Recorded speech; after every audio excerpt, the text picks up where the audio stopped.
The opinions expressed on this show do not necessarily reflect those of the Barbers Chat Network, our great partners at H&B Media, or any of our media peers. We're just five idiots who love sports and love to talk shit. If you're offended easily, then this show isn't for you. And for those of you who aren't offended easily, sit back, relax, and enjoy the show. Remember, it's only entertainment. So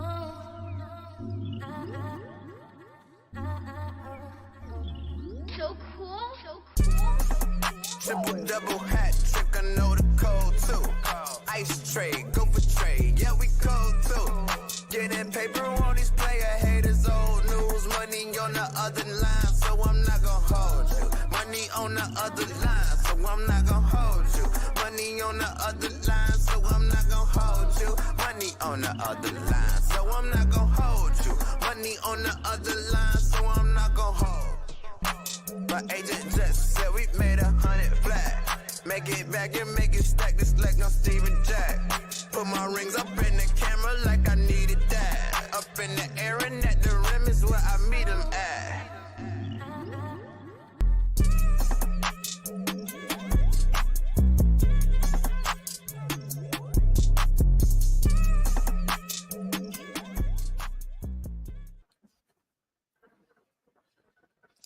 Ladies and gentlemen, welcome back to yet another edition of I'm Not Gonna Hold You.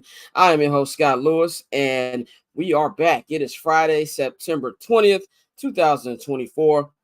Y'all know to follow me on all social media platforms at Barberchair Scott.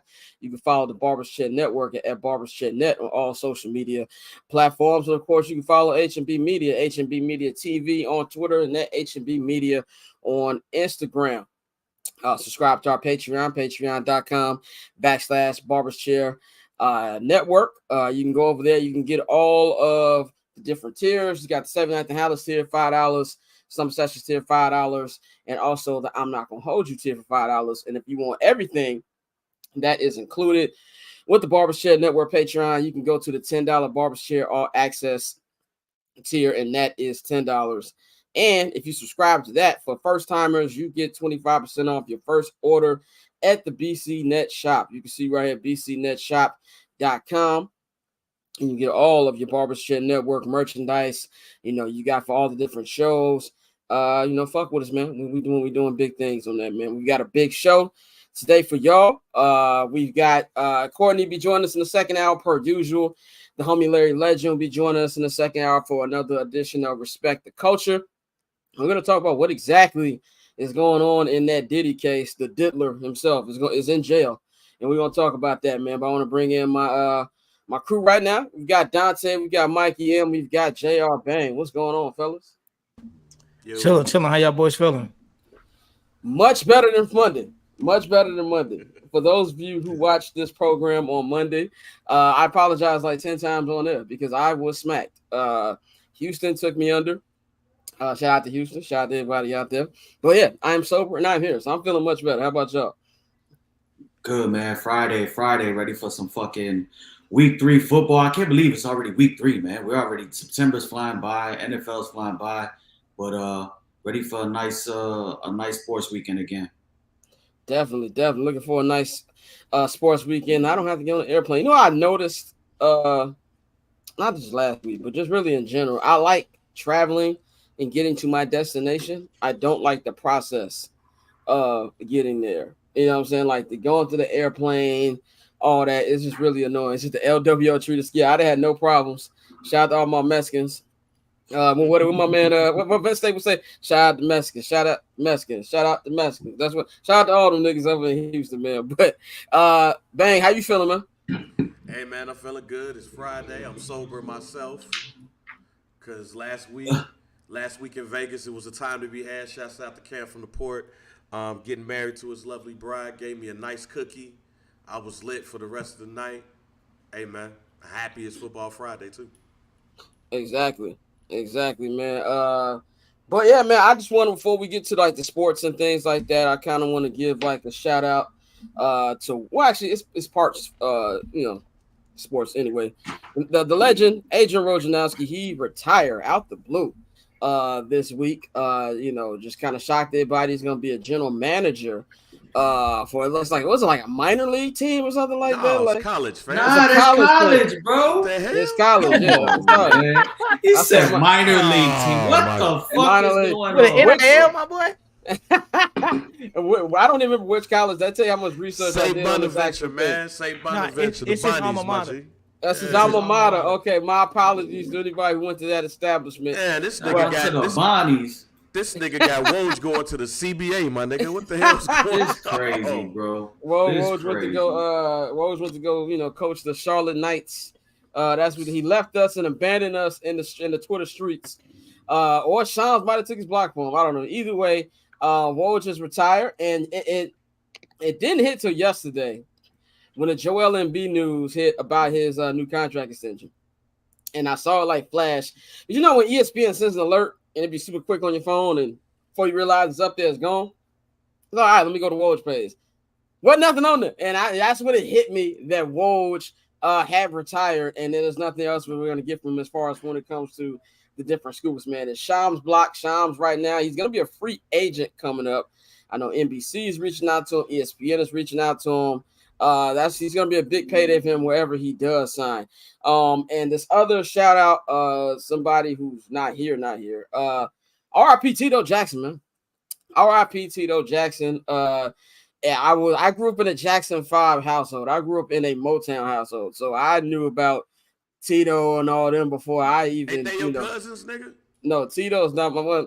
Okay, this is the black family tree right here, right? So I am related to Stevie Wonder. So I don't know, maybe by blood. I don't know how that goes. I saw what Janet said about they related to Stevie. I don't know. You know how niggas are. I would say this person, I relate to this person, but I do know I am related to Stevie Wonder. That's one of my that's gonna be a Jeopardy question for me one day. Here's proof. Here's proof in my basement somewhere. So one day I will go downstairs, find the picture, and I will bring it up on this show for y'all. But yeah, Stevie Wonder is my cousin. Who knows? I might be related to Jackson by default. Either way, if that's true, I need some. I need parts. I need in on some of that. Industry plant, Scott. But yeah, R.I.P. Tito Jackson, man. He is one of the. Well, he was the main reason why the Jacksons became what they became. Being the guy who played the guitar, played a whole bunch of instruments, and really got his brothers into singing, man. Of course, we all know Michael, obviously, but he was the driving force for them. And I feel bad for his moms. You never want to, bury two of you. You don't want to bury one of your kids, definitely not two. Of course, Mike died 15 years ago at this point it was, man. But definitely RIP to Tito. There's been a lot of funny Tito jokes in popular media. One of my favorites is a Rush Hour whenever Chris Tucker will bring that up. But shout out to Tito, man. Shout out to Jackson 5. And we losing a lot of black legends, man. He was only 70. It's old, but not old at the same time. I think I saw something on Billions, and I think they were talking about different people dying. And Axe said when you hit 70, it was a good run, but it's still too young. That's kind of how I feel about people dying at that age, man. But prayers of love out to his family, man. R.I.P. Tito Jackson. Let's get into it. Let's get into the local hour, which is what a lot of Bears fans, which you guys. The local hour. There we go. The local hour is back and is sober. We're going to be talking about a whole bunch of stuff with the Bears. Bears are getting ready to play their third game of the season this Sunday at Lucas Oil Stadium. They'll be playing against the 0-2 Indianapolis Colts, who are looking for a win right now. They're already up against the curve. We're trying to actually get in the playoffs. You go 0-3, that's pretty much a death wish, especially in the AFC. So they're going to be coming right with it, man. My question for all of y'all here to start this, with all of the conversation that's been going on, and not just Bears Twitter, but in Bears media and national media, have we been knocked back down in reality a little bit? I know we were all high and excited 2 weeks ago. Me personally, I'm still kind of cool. But Mikey, what do you think this is right now for Bears fans and for yourself personally? I mean, I don't feel like I've been knocked back down to reality because I've been stressing, the importance of patience. This is what happens when you have a rookie quarterback, when you have new pieces on the offensive line, and when you have new wide receivers and a new coordinator all together. The one thing that's for sure is defense is as advertised. So I think it's hard to be kind of knocked down to reality when you have this defense that you know is going to keep you in games.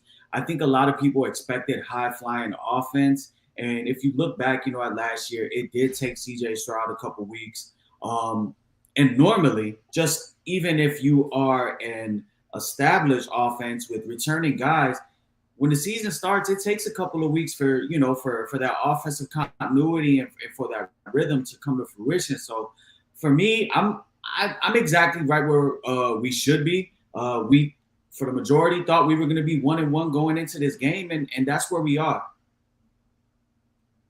Yeah, I think that's the best way to look at it. Like, as far as like the bottom line with wins and losses, like you said, this is exactly where I thought the team would be 2 games into it. I don't think I've been knocked down in reality. I think that I said it was going to be slow as well for all of this. I didn't think it was going to look this bad. I ain't gonna cap, but I definitely thought that it would take about 4 or 5 games for the offense to be where they wanted to be. I didn't expect the offensive line to be this bad. Like, I thought it was a decent group. I never thought that this was going to be as bad as what they've shown these first 2 games.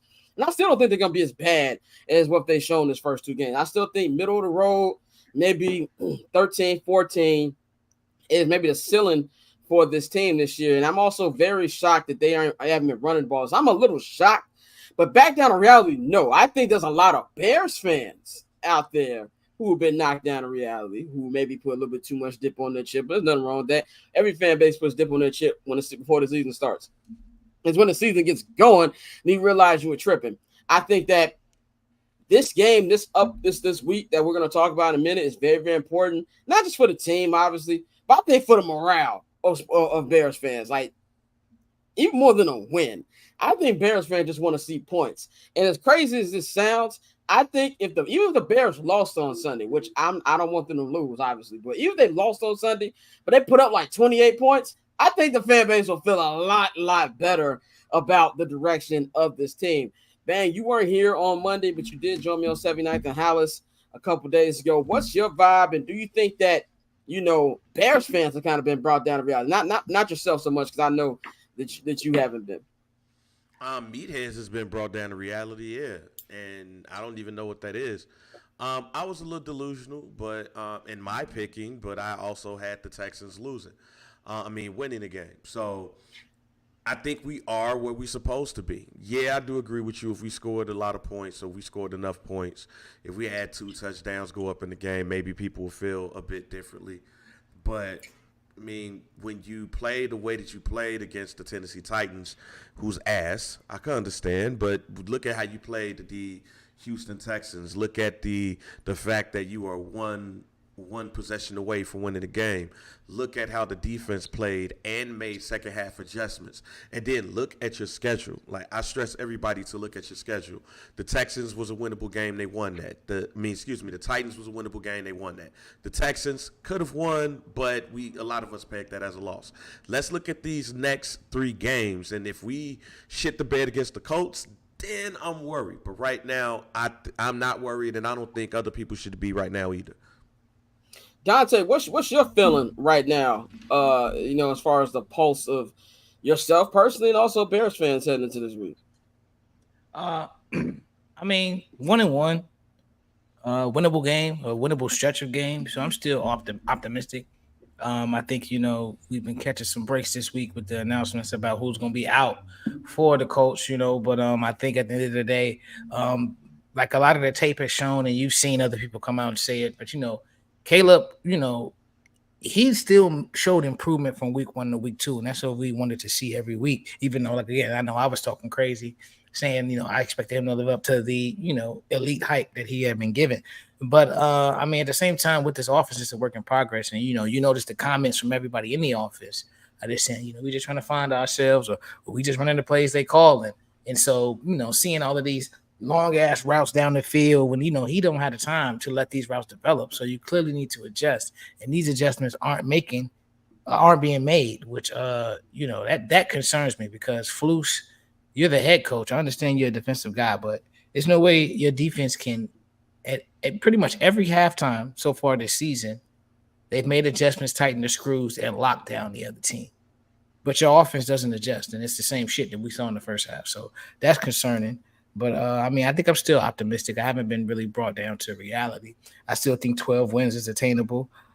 We've seen, some movement on the offensive line. A little bit of shuffling. I think we will see that once Bates is healthy, and we could really just get rid of Nate Davis.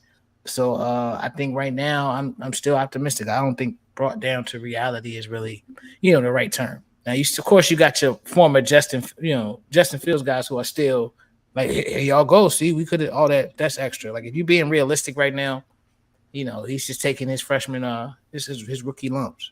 And can we be honest on the Justin Fields thing? Like Mikey said, man. Like, I think probably like in a year, people stop bringing his name up. All love to Justin, all love to the Steelers, bro. But if you actually look at the stats and if you watch the games, bro, Justin's doing what he's doing here. Like, there's nothing out of the first two games that I saw. So, I didn't see that here. Like, he has the same amount of offensive touchdowns as the Bears offense. So it's like pipe down a little bit. Like, so that's just my thought on that for people who were in the we should have kept them line. And I think, Mike, you said the same thing. Like, even if you feel you should have kept them, Ryan Poles didn't. That's the decision. That's been the decision for like 6 months at this point. Let it go. Let's talk about, what happened in Hallis Hall this week. This week was a real coach speak kind of week, in my opinion. We didn't really get anything from Flus. Flus hitting us where, it was, I'm not saying he sounded like Nagy, but he's pulling up the Nagy Boulevard. It's about what we need to do better and things like that. And, we come together as one and all the typical coach speak. I think one thing that was interesting to me was DJ Moore, who didn't have the best body language. By the way, I did not care about that whatsoever, and I do think that majority of the fans out there didn't care about it either. I feel like there was a lot of fans cared about it just because there are a lot of fans that are anti-Caleb, so they have their agenda. That this goes in that bucket of being, pro, more ammunition, pro, anti-Caleb. And, that's just kind of how it is. Like I said earlier, there's nothing wrong with DJ Moore showing any type of emotion. They were terrible on offense, and that was a winnable game. That was a 6-point game versus a team who is predicted and projected to be playing late into January and potentially represent the AFC in the Super Bowl. And that Chicago Bears team was going blow for blow for them. The defense did their job. The offense was unable to get anything going, and the game was winnable. I kept telling myself while watching the game, I kept saying the game, this is a winnable fucking game if they could just hit a couple plays. And that was just that frustration, like, fuck,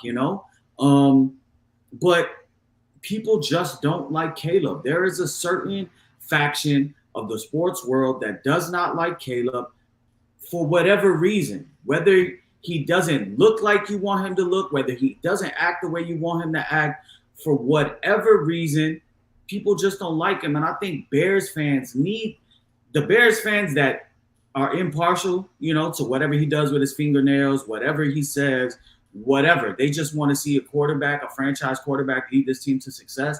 They just need to accept that, hey, we don't need a quarterback. First off, we haven't had a quarterback ever, a franchise quarterback, right? I don't need my quarterback to be liked, loved, whatever. I just need him to be good. That is the only thing that should matter here. And the less that the real diehard fans that want to see him, grow and develop, the less attention they pay to all that other bullshit, the better off they'll be for it. And I think you put a good point about ignoring it. Like, Bears fans, like you said, he's a polarizing guy, polarizing quarterback, not just for Bears fans, but for the NFL in general. I won't call the boy weird. He's young. He's a young kid. He's the first NIL real superstar quarterback, Generation Z. That's just how they move. Like, I don't care about him painting his fingernails, none of the other stuff.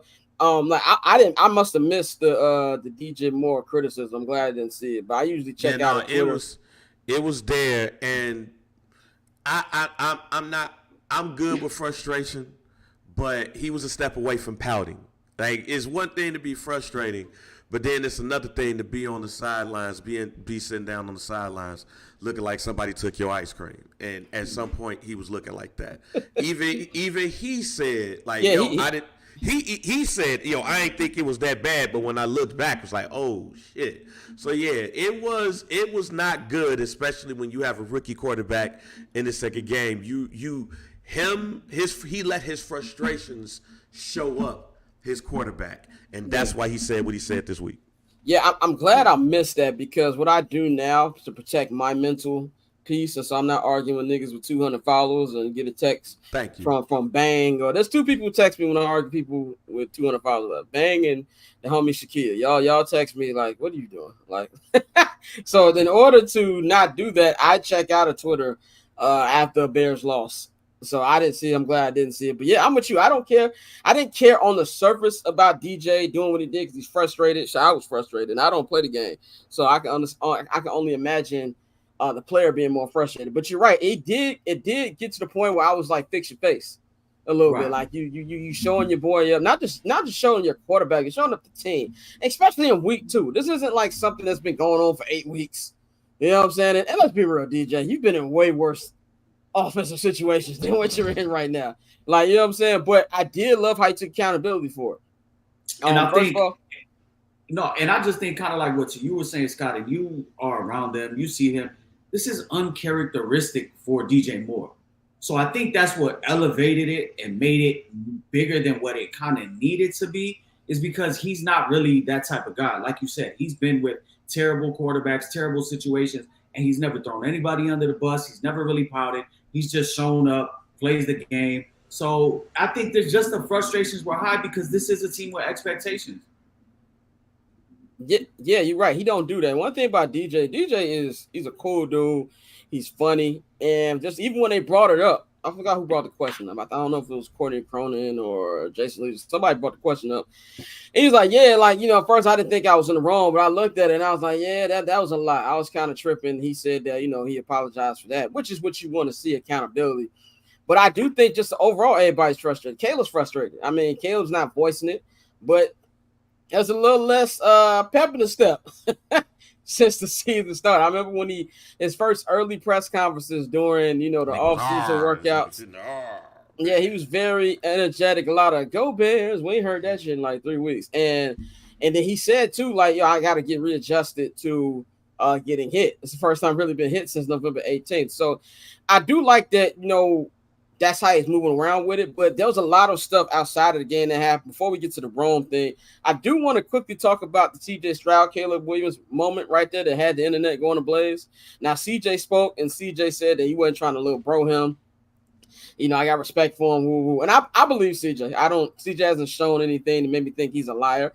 But as not as just only a fan, but as somebody who's just a fan of football, I'm like, look, man, ain't no nigga I beat up a Heisman finna, grab me in the middle of the fucking field and try to give me some game. And number 2, I looked at it differently when I saw the full clip on the NFL's Mic'd Up that they put out. Caleb went up to CJ. It wasn't the other way around. Caleb went up to CJ, and then CJ was saying something, and then CJ was like, don't get hit. And it's just like, that was also to me like, okay, what you think he getting hit on purpose? Out of the 7 sacks he took, only 1, I believe, was actually on Caleb. So I think it was just the way how it looked. I don't think CJ did it on purpose, but also if I'm Caleb, I'm going to be like, nigga, I just lost the game.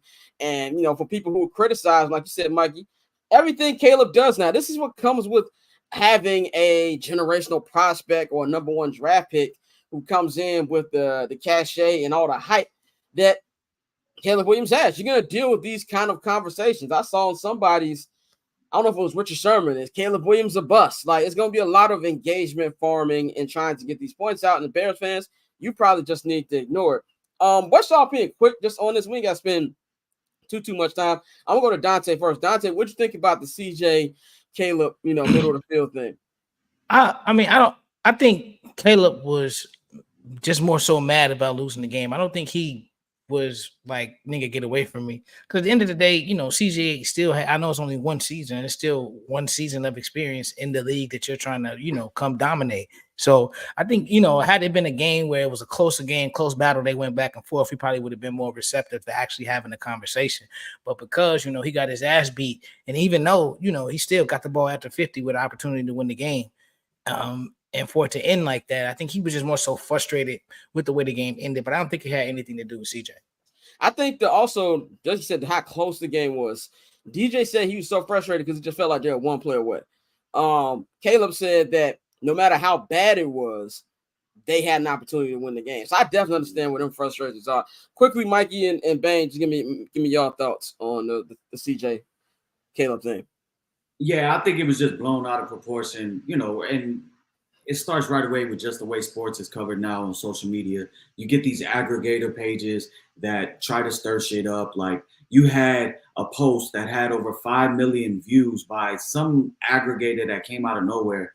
And you had literally every comment under people trying to kind of say what DJ Moore was saying, when he kind of was on the side of the bench and saying something. Oh, when niggas thought he told Tyson, "We need you, bro." Yeah.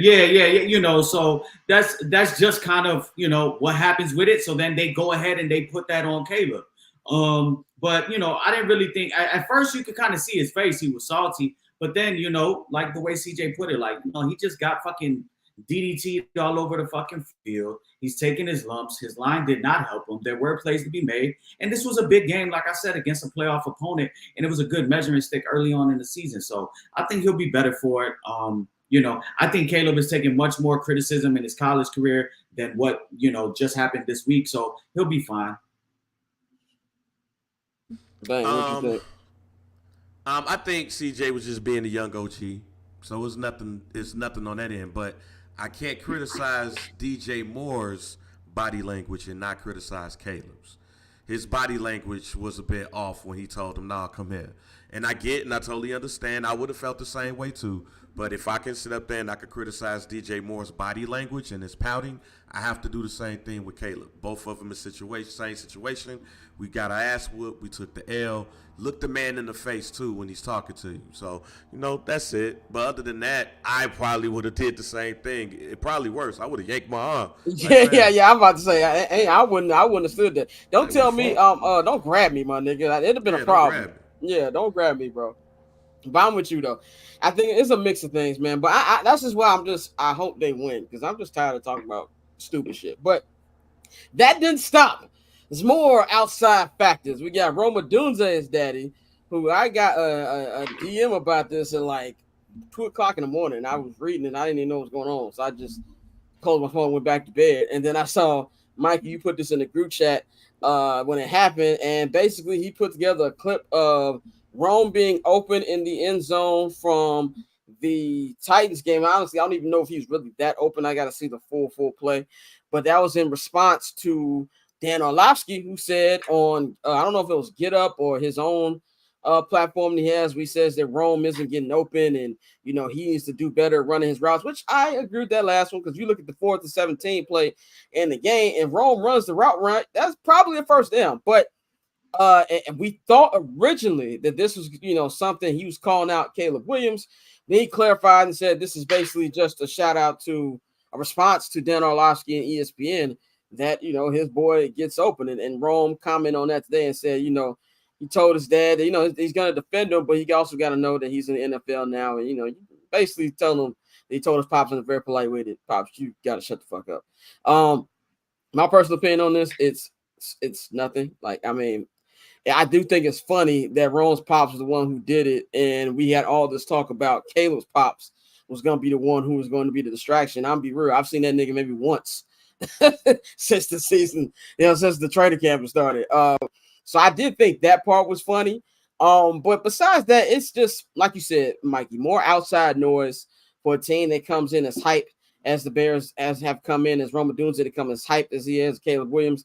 Now, this is the type of stuff people talk about when you have bigger name stars on your team. And I just think it's kind of part of, what goes with it. Mikey, what did you think about it? At first, I thought there was more to it, but when he clarified, because I had seen Dan Orlovsky's tweet way earlier in the day, basically saying that he's not getting open at the NFL level. The Bears need to do some other stuff. And for me, I didn't feel like that. When I watched the tape, I see him getting open. So then, when his dad went and clarified everything, I was like, oh, okay, he's just sticking up for his son. At the end of the day, Odunze doesn't have shit to do with that. That's his dad. His dad is his own man. His dad is going to be able to tweet anything he wants. If you go through James Odunze's page, he's been supporting his son and doing shit like this forever. And he was just showing, hey, Rome Odunze, I think, just real quick, like the original response was where Rome Odunze's dad had the clip of him getting open against the Titans. It was a response to notable rookie wide receiver separation win rates. And Rome Odunze came in at top 5 with a 19% win rate. That's above Malik Neighbors. That's above Marvin Harrison Jr. That's above Brian Thomas, Xavier Worthy. So he's like, hold on, like, are you really watching or are you not watching? So, and I like Rome's answer today. I think it was the truth. You know, he's like, hey, listen, my dad is my daddy. Obviously, he's going to have my support. But, you know, I did have to let him know, like, hey, I'm in the NFL now and there's way more eyes on me. And, you know, we got to be kind of careful what we put out there. At the end of the day, I like where Rome's headspace is. He comes in, he wants to work. And I think, you know, he's going to be a big focal point, you know, of the offense going forward. So, like you said, it's just more Bears-related shit in the news that's not really talking about the on-field product. And this is just what happens when you come with the team that was on Hard Knocks, that had the number 1 pick, that had the number 9 pick, that is talking about a new stadium, that is everybody is talking about is going to be on the up and up. And, you know, this is just what comes with the territory. Definitely, man. I think that, and this is new for Bears fans too at the same time, because the Bears usually don't get this type of attention, especially for offensive players. And like you said, I think that was the best answer for him too, because if you're wrong, you don't want to put your pops out there in the public, especially when he's a father who's actually been in your life and, you know, been a good father to him. He's just looking out for his kid. But I wouldn't be shocked if he might have got a text from Ryan Poles like, yo, what's going on? But Bang, what'd you think about this situation with Rome Daddy? Again, I can't criticize DJ Moore. I can't criticize Caleb Williams. Let's criticize day. And not criticize Rome Odunze's daddy. I get that you're his daddy and you're protective of your son, but your son is in the NFL. Stay your ass on the sidelines, my G. We did the same shit with OBJ and his daddy a couple of years ago when they were saying the same shit when Baker Mayfield was his quarterback, and then he ended up doing the same thing that OBJ dads did. Look, man, you don't have to defend your son. Your son can defend himself with his play. All right, so don't get me wrong. I'm a dad of 3 boys, and I can't say if they get older and they play that I won't get on any social media or what might be popping at that time when they playing and try to LeVar Bang. Son.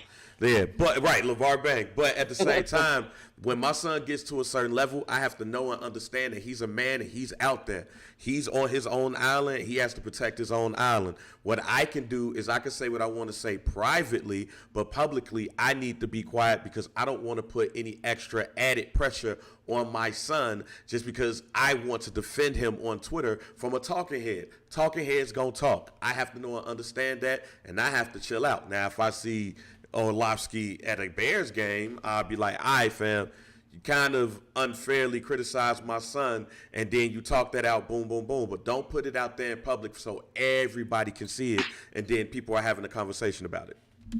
Big shout out to everybody watching us on Instagram, man. And if you see right now, I got the merch on. Got barbershop hoodies, barbershop hat. You can go to bcnetshop.com, get all your gear. We got a special 79th and Highlands 10th year anniversary stuff coming up very soon for y'all. Real nice design. You to get that for the season. Check out for that, man. Let's get to the biggest problem that I believe this offense has right now. That is the offensive line. In just 2 games, Caleb Williams has been sacked a total of 9 times. The quarterback hits was ridiculous on Sunday. He got pressured. Then it said like 41% of his snaps he was pressured. It's just been something rough that I kind of feel like we've seen consistently. What, these last 15, 16 years since Jay Cutler, it kind of gave me flashbacks, a mix of the Justin Fields debut and where they killed that man in Cleveland, and also kind of reminded me of that game with Jay Cutler Sunday Night Football against the Giants. We got sacked like 10 times. So this is something that's not good, obviously, for Caleb or for the offense. But my question is this, and we've got all these different things where we need to do this, we need to do that. The thing is with the offensive line, this is just not going to change overnight. So I'm going to take these two kind of offensive line topics, kind of had it and put it kind of into one. One, it looks like Nate Davis is questionable this week, but the way Matt Eberflus was talking, wouldn't be surprised if Matt Pryor is over there starting. I don't think Flus wanted Nate Davis to be on the roster to begin with this season. I think that was a Ryan Poles call. Ryan Poles is very dedicated to his guys. Prime example, I don't understand why Velas's Hallis hard card still works. So I feel like that was a Poles call to keep him on there. But I really felt like they had Ryan Bates and used that as an excuse to not play Nate Davis. And when he got hurt, kind of fucked up the plan a little bit. I am very interested to see. I think Matt Pryor is either going to start or he's going to get majority of the reps. My question, I'm going to go to Dante first. Dante, what do you think should be the plan for this offensive line to at least be decent this coming Sunday and for the rest of the season? More getting the ball out quick, more moving Caleb outside of the pocket. I know we want to, he likes to establish himself and he'll dance around in that pocket, but, doing more bootlegs, getting them out of there. But I think more than anything, you got to get rid of Nate Davis. Nate Davis got to go. I think that's somebody who has shown you over the past 2 seasons that you can't rely on him. And, his play hasn't really ever warranted, them keeping him. I know at first we were saying, 3 years, $30 million, that's a steal. He, but nah, it's time to end that experiment. And I think more than anything, like you said, it's you can't really do any real major overhaul of your offensive line during the season because that's just not how it works. Good teams are not giving up good offensive linemen. That's the last thing the teams are doing, especially if they're contending. So the best adjustment will be removing Nate Davis from the equation and seeing what you can do with that. I know Blake is on the IL, but he's just working his way back. We'll see what they do with that. But, then you could possibly talk, maybe swinging Tevin to the other side or you have to move other people. But I don't think there'll be too many major moves as far as people switching positions. But I do think you just start with removing Nate Davis because he's a cone out there. Like, a lot of people say that as a joke, but no, he was really out there like I said, like when your controller gets stuck and he was just sliding. Like he wasn't doing shit. It's like when you would play Raw versus SmackDown and you have the Rock or somebody and this nigga just doing this. And you trying to rock out Triple H and shit. That's how Nate Davis be looking online. I think too, man, I understand Bears fans want an immediate change right now, but also looking from the coaching perspective at the same time, you're not going to do too much off 2 games. I do think if they're not able to put up points against these next 3 defenses, which aren't relatively good, they lead the league in giving points up on the offense. I mean, on the rushing side, Indianapolis gave up like 472 in these first two games. You got the Rams giving up like 350. If there's a problem, they can't move the ball there. Yeah, I'm for big changes. But I'm with you. Nate Davis is the easiest change that we can make. If there's anything that Ryan Poles preached on the offseason, this is going to be a tough roster to make. Everybody's not going to make it. And even when they cut, I think it was Adrian Colbert, he said, man, this was last year, we had kept them, but we're trying to win. There needs to be a statement. And it shouldn't just because, he's got a questionable growing or whatever it is. Just cut bait with the nigga. You know what I'm saying? That's what I feel is the easiest change. Give Matt Pryor a chance. I don't know what he's going to be. Give him a chance. And if it continues to go away, you might have to move Tevin over to the right. I feel like Tevin has been playing that well because he got to deal with the other niggas in the offensive line.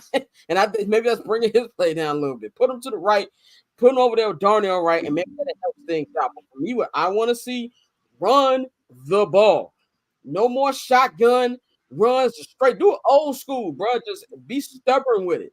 And eventually, I feel that they're going to be able to get some yards. I'm actually not happy the man's hurt, obviously. But I think no Travis Homer will make sure that, you got Khalil Herbert and DeAndre Swift. Give them the ball. Keep running it up the gut because if you get the run game going, it's going to make things easier for Caleb. And more importantly, they play in Chicago. Come after Thanksgiving, you're going to have to rely on running the football. So it's about the time to get to that right now. And that's what I want to see. We'll take that minor change and getting Nate Davis out of there, putting Pryor in there. Maybe that helps a little bit. That's what I think they should do going forward. And if that doesn't work, then yeah, you find out what other maneuvers you can make. But in the day, it's not going to change overnight. It's going to be kind of a situation when you saw the Jets last year. Jets had 13 different offensive line lineups, I guess you want to call it. And then they paid attention to the all season. Mason made the changes. It looked a lot better last night. I don't know how it looked in the first 2 games, but I think it's gonna be something where the Bears are gonna have to get by. Honestly. Mikey, what do you think that little changes, of any, that could be made to at least get through this season, and how early would you make them? Shit. Well, I think we're gonna see it this weekend. With Matt Pryor being inserted. Now, before I got on, I was listening to Waddle and Sylvie, and Sylvie had like a little nugget that he was kind of reporting this week in regards to Nate Davis, and basically, Nate Davis's injury is more of a demotion.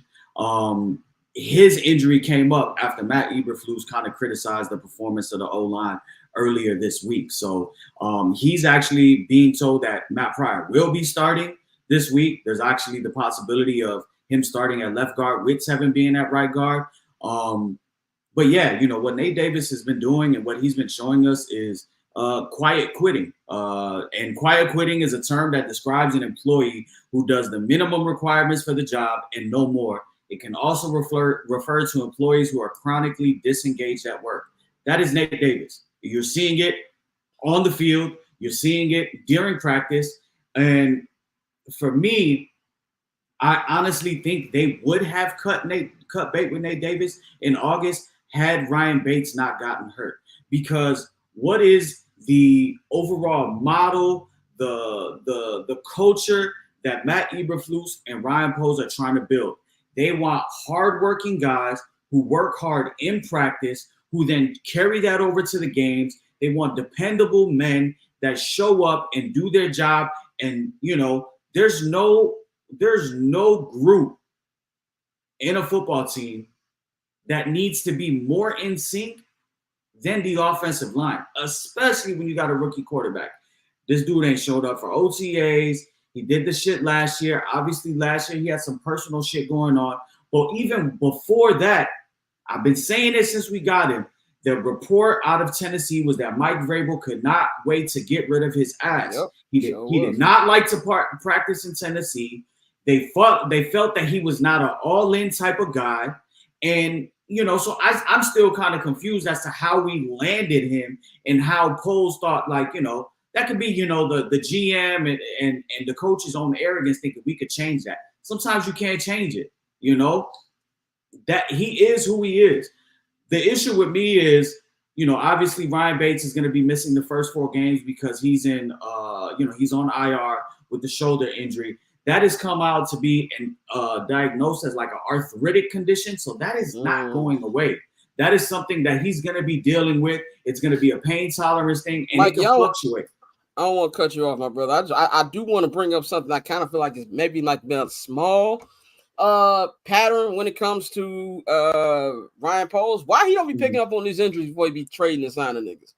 Yeah, I kind of feel like this is slowly starting to become a pattern a little bit. Yeah, it happened with his very first signing with Ogunjobi. Oh yeah, with Larry Ogunjobi, with to be the 3 tech, and it's Keenan Allen. We knew Keenan Allen. You knew. Everybody know how Keenan Allen. Right, you knew, but this injury that he has right now is not a cleat issue. This is lingering from last year. Another thing that is being reported is that it might be plantar fasciitis. So. If that question for that, who said that? I know somebody tweeted me that, but I ain't seen nothing. Sylvie said it again. Said that? Okay. Sylvie said it again. He said, "Hey, we're hearing it could be something plantar fasciitis, and that there's no position that needs to depend more on their feet, to run routes, to get open and create separation than a wide receiver. So maybe next week, but I think it did sound bad when Matt Eberflus said, early this week that Keenan kind of is where he was last week, and that the hopes were him to practice before the Sunday game, Sunday night, and try to give it a go. That practice never happened. Keenan will not be flying with the team this week to Indianapolis for some personal reasons. Apparently that's personal reasons. Okay. Yeah, Matt Eberflus said today that that's personal reasons. And that they're hoping that they can get him coming back soon. I don't know. I think we'll probably need to brace ourselves they don't want to throw him on IR because they don't want to go ahead and mandatorily miss those 4 games, but kind of let him work through it. But this is, time for Rome Odunze. So just for me, with the O-line, I think we're going to see some changes. And I think when Ryan Bates is healthy and he's back, I think we're going to go ahead and see the Coleman, Shelton, demotion to center, demotion to the bench, Ryan Bates in that center, and probably Pryor and Jenkins, at the guard spot. And maybe we can kind of see young Amagaji, kind of work in. He's going to eventually need to get some playing time. I know he's not ready yet. Folks. Yale folks, Hinsdale folks, and see if he can work in eventually, at guard and get some reps. But this team is what it is. They're gonna have to try various combinations, but they got to figure it out, sooner rather than later. But this is number one on the priority list. Going into the season, we thought for 2025, defensive end was going to be the number one priority. Somebody opposite Montez Sweat, but no, offensive line. Man, first of all, shout out to Sylvie for reporting shit, man. Shout out to Sylvie, man. He be getting it on, man. I be seeing him at the facility. I will say this too, and as somebody who, when I first even thinking about doing sports media, which I eventually didn't do till like 13 years later, but I would listen to Waddle and Sylvie all the time, and it's kind of cool. Like I go and I holler at them now. That's kind of cool. But shout out to Sylvie. I didn't know that. I know I saw some people tweet me that, but I didn't see any of their reporters. But if Sylvie heard it, then it's probably true. And that's a whole plantar fasciitis. That reminds me of Joe Kim Noah's 2014 season. Now he still did win Defensive Player of the Year that year, but it was like when I think they lost to the Wizards in the playoffs that year. He was on one. And you never want your wide receiver to do that. But at the same time, it's a big opportunity for Ron because he said all season, I'm not here to be wide receiver 3. Well, nigga, here's the time. Take up and see what you can do, man. But that to me is a big concern, and especially when Flukes told us on Wednesday. I knew when he told us that this nigga's probably not gonna play, and I'm at the point where if he don't get a full weekend, especially since it's been a couple weeks now since practice, he ain't playing, and that's a problem. And I also feel I want to see more Tyler Scott. Now maybe he's doing stuff in practice that I can't see. Maybe he's not having good practices, but he was real good in camp. And nothing against DeAndre Carter. I actually think DeAndre Carter's been good for what they used him for. He ain't really dropped anything. But I want to see Tyler Scott in those roles. You know what I'm saying? And that's the thing I want to see when it comes to the game plan and what Waldron has got this week. Bang, what's your opinion on the way this offense, not just offensive line, but you talked about you had more you blaming Waldron more for the faults. Which way do you want to see the Bears offense attack it this weekend? You on mute, dog. That's the problem. Damn, man, I hit that button too. Yeah. Damn. I lean more towards the coach when it comes to anything that the coach and the offensive staff put in the right game plan, that they make the right changes. You see, we're having a conversation about Nate Davis and him quiet quitting and him, this injury being a way for him to get him out the lineup and all of that, which shouldn't be the case. Now, granted, I've said on this show and 79th for Hallis and some dude that it takes about 3 to 4 weeks for the offense to get it. Even look at CJ Stroud and what he said, like quarterback play, for the next 2 to 3 weeks, you're going to start seeing the improvement. And I think that's with the Bears too, especially with the teams that they play. But as the coaching staff, you got to look at those things and say, we need to make the proper adjustments. As far as Nate Davis go, Nate Davis probably shouldn't have been on this team in the first place. And that's indicative on the coaching staff and the front office not being on the same page. I think that is very important to note that Ryan Poles has an idea of what this offensive line should look like, and that shit ain't meshing. And that shit ain't meshed since he been here, and he's an offensive lineman. So you do have to look at that, and you do have to say, Hold on. I don't want to cut you off, man. I just got to ask. Nigga, are you drinking wine from the top? I was. It's only a little bit left. It's only a little bit left. Oh, okay. I was about to say, nigga, that's a holding, roughing the quarterback. Nigga, if you don't get a glass. No, it's only a little bit left. So I was, yeah. Hey, I was concerned. Look, I was gonna stop because I didn't know if it was wine or if it was like a weird looking ass water bottle. I didn't know what the hell. So what the fuck is going on there? Man. Was that all you had? But yeah, that's no, you good. But that was it, man. We just we have an opportunity to get that offensive line in a situation where they can improve, get some confidence, but I just don't see Nate Davis as that person to do it. And he has a track record, and you have to trust a player or a person when you see them doing these things consistently. So I trust that he's not going to be in the lineup. He said, y'all need air. We do. We really do. Relax, bro. Alcohol is bad for you, kid. Shout out to our producer, Nikhil, the only one who's not legally able to drink. Do not drink. It is not good for you. Anyway, we got a couple more winners before we bring Courtney up in here. So I'm just gonna ask. Let's just get right to the predictions. Game picks. I thought long and hard about this game all week. I honestly think it can go either way because I don't know how many points are going to be scored. But I do feel the defense is going to put on a show. Kind of concerned me a little bit when I saw Jaquan Brisker saying that he wants Anthony Richardson to throw it his way. And there's a couple reasons that concern me. One, because I don't know how many picks that Jaquan has, number one. Number two, the Bears ain't at that point where you can start talking like you Legion of Boom in week 3. And then number 3, even though I believe he huffed, Anthony Richardson does have an arm, and if he throws it in the right direction, it can be good. I just wouldn't be talking like that. Maybe that's just me. Maybe that's just me. But I'm gonna go.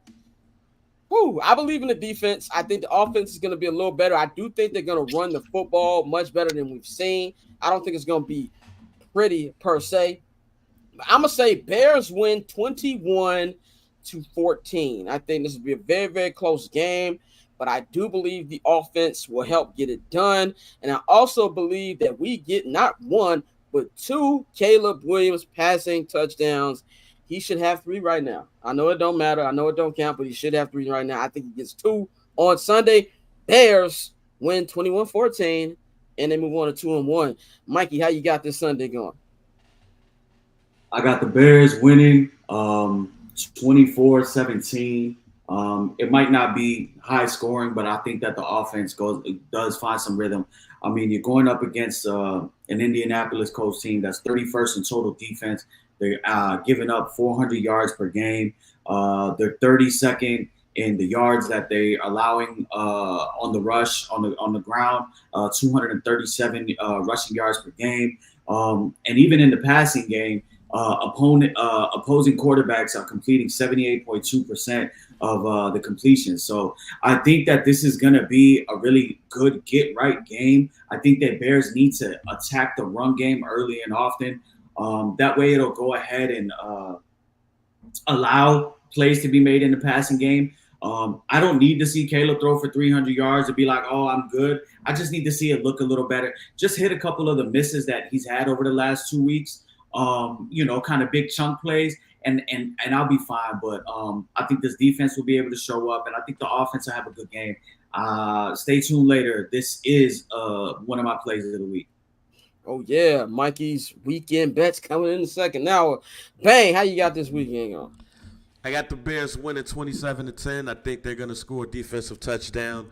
I also think that Caleb is going to throw over 225 yards. You're going to see a good run by committee game.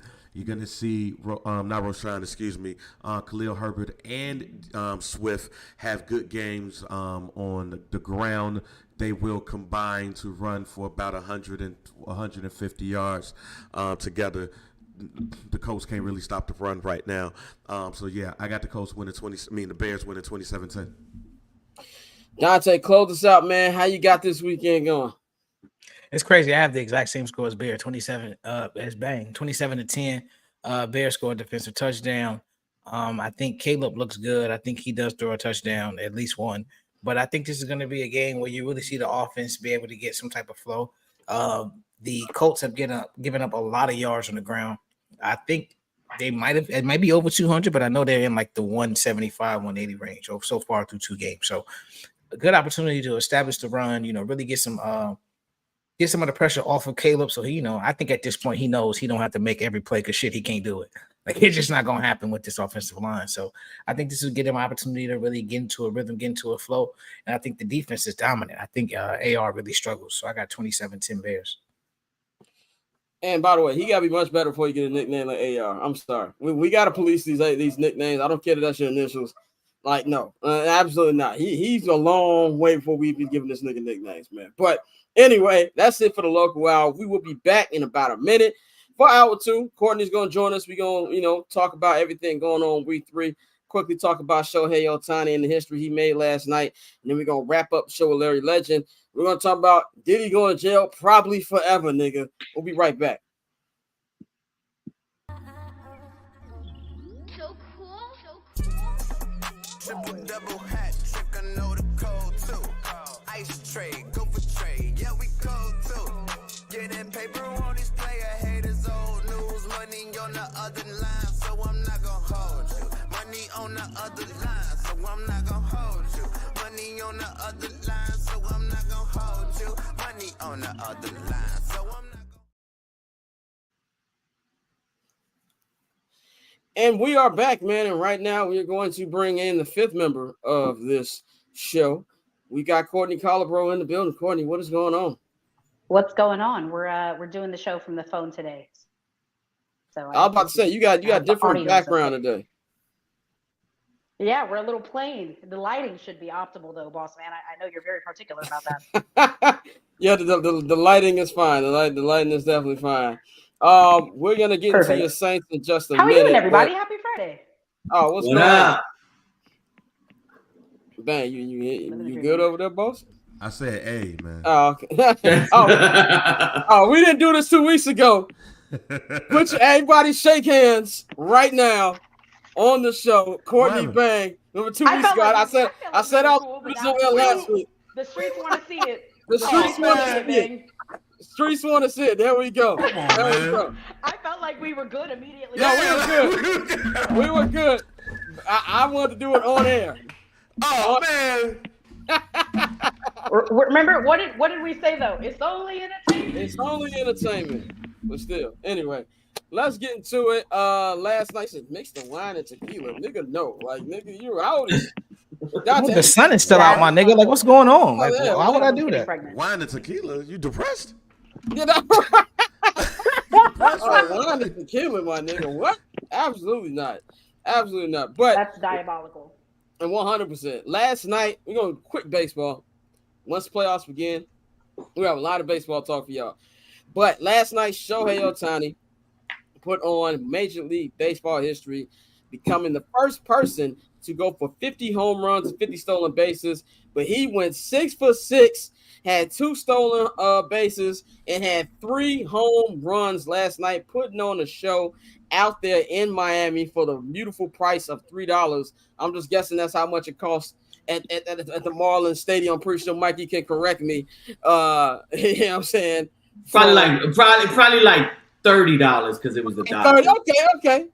Just because it was the Dodgers. Just because it was the Dodgers. Primetime ticket, premium he said, seating. put some respect on my cheap seats.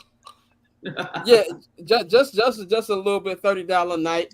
But he put on a show, and I believe that he is. I mean, I think both MVPs have been decided. I think AL's Aaron Judge, NL Shohei Ohtani. He's going to his first ever postseason, which I'm very excited to see him in the playoffs because when niggas lead the Angels, it's like your homie getting out of jail, and it's like you know what I'm saying, like he can actually go out there and do things for his kids. That's how I feel about Shohei going to playoffs. Them niggas probably gonna be home. So Mike Trout is that nigga who just want to stay in jail. Yeah, Mike Trout is like your homie who married to a terrible woman, and you like nigga, you can get hella other bitches, bro. Like just leave her. Hey, can I ask a baseball question? Put us all up on that because I want everybody to see me ask a baseball question because this will never happen again probably. So I've seen a lot of people on television say that this was probably one of the greatest games ever played in baseball history. It's a lot of years in baseball, so for y'all, the baseball lovers, was yesterday the best baseball game ever played? Game no, because they're like, if we're talking first inning to ninth inning, 27 outs, no, because the fucking score was 20-4. Offensive performance by one singular player, yes, that's in a single game, that's probably the best I ever seen. Now, we do got to do the caveat, like, I'm a big Ohtani fan. That last home run was fucking ridiculous, but it was also off a position player. Like, let's be real. But that was one of the craziest games. Like, you couldn't be any perfect. Like, my man hit me like, yo, why you ain't take Ohtani for 15 plus bases? Like, I'm like, bro, that shit you can't even make that. Right. You know what I'm saying? Like, you can't even. So offensively, yes. Because that's insane. Yeah. And just when you think of somebody hitting 3 home runs, that's, like that, you normally will get 3 to 4 at bats a game. When you say, wait, he had 3 home runs and also 2 stolen bases, it's like, what the fuck were they doing? So offensively, that is the best game that I've seen by one singular person. But it wasn't the best baseball game. Okay. Yeah, it's far from the best baseball game, but it's definitely, if not the best individual performance, one of. I don't remember there was any. I watched a lot of Barry Bonds. I don't know if there's any Barry Bonds performance, but I did see something. Somebody said, I'm just not even trolling, but was Barry Bonds better than this? I'm like, yes. And that just kind of showed you just how crazy both performances were. But yeah, it was throwing a position player, but we not. That's gonna be a Jeopardy question. Niggas just gonna be like, oh, that nigga threw 3 home runs. But I just thought it was just fun to see. And I personally say how many Angels games I saw. I didn't know that nigga was that good at stealing bases like that until this shit. So that was the more remarkable part. Well, it's easier now. It's been really good for his stamina that he also hasn't had to pitch, right? Like, he's only focusing on hitting. And when that's just one tool in your arsenal and you're allowed to focus on that one specific aspect of your game, that has to do wonders for your ability to hone in on that craft. So, I mean, I understand the man's is locked in right now. It's too bad that the Dodgers still won't win the World Series this year, but Yeah, I'm about to say, bro, I was live in Colorado when my nigga Kike Hernandez hit 3 home runs, so I ain't trying to hear that shit. And like that game, I did watch JD Martinez hit 4 homers when he was with the Diamondbacks in LA. I remember that and Scooter Gennett. Remember when Scooter Gennett had like a 4-homer game? What a fucking name, Scooter. That's a real baseball name, Scooter Gennett. Marco Scooter. I know that was an elite pull. But I think the thing is, like, just kind of like, he wasn't one away on the bases or on the stolen bases or the home runs going into the game. Like, he needed 2 and 2 of each. So like, and if you were really paying attention to it, he just started to really fucking turn it up over like the last 2 weeks, stealing bases, because it was kind of like, yeah, like, I'm close. Like, yeah, I could do this. And then it was like it's the meme of him sitting in the chair and he was just kind of like this. And all of a sudden he's like, fuck it, I'm going to turn it up. Because he really just out of nowhere started like going fucking crazy, stealing like 2 bases every game. It was like, y'all want me to do this? I could do this. So I think it was just the overall moment too. And shout out, it wasn't at home. It wasn't versus the Dodgers. It was in front of the corporate seats. Shout out to that just happening on an afternoon game, a 5:40 game in Miami where, I'm sure some dads out there, being able to, take their kids to go see Ohtani and it not being super expensive like that. That's a memory. So no, you know what's cool to me, bro? I saw this one. I don't know if you saw like the slow motion version of the record-breaking home run, but right when he came up, like I think it was like the pitch before he hit it, his mother, she grabbed like her son, holding him up right at. I'm like, that's the moment that kid's gonna remember for the rest of his life. And one last point on this before we move on, like for me, is just shout out to Skip Shoemaker for not being a bitch. And if you look at the footage, he was in the dugout and he said, nah, fuck that. I got too much respect for this guy to go ahead and pull that bullshit. And what he was referring to was like to give him stick the 4 up and give him the intentional pass and to walk him. So shout out to him for going ahead and acknowledging that moment in baseball history. For him, obviously being a former player and knowing like this shit is fucking tough and, and giving the fans what they want to see. Definitely, man. We will have more baseball in probably about 10 days. Playoffs is coming. So we definitely going to get into our full baseball bag. That is where Courtney, Dante, and Mikey really shine, man. So I'm looking forward to talking about that. And also, baseball playoffs are my favorite playoffs. So I'm looking forward to doing all that, man. But back to football. Last night was Aaron Rodgers' first full game as a member of the New York Jets and in MetLife Stadium. And I say full because first one only lasted 4 plays. They took on their division rival, the New England Patriots. And they've lost 8 in a row to the New England Patriots. Now, Tom Brady been gone for 4 years, and they still been losing to these niggas. They got a win last night, 24-3.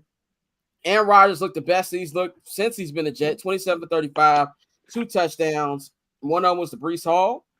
And I think the other, not Breece Hall, one of them was to, what's my man name? Johnny Gillface. Garrett Wilson. Garrett Wilson. Yeah, Jared Wilson. You just called him Johnny Gillface? Yeah, he looked like Johnny Gill's son. Like Crazy. he looked like he could be Johnny Gill's son. And he got the Jerry curl up there too. Like he looked like he could be Johnny Gill's son.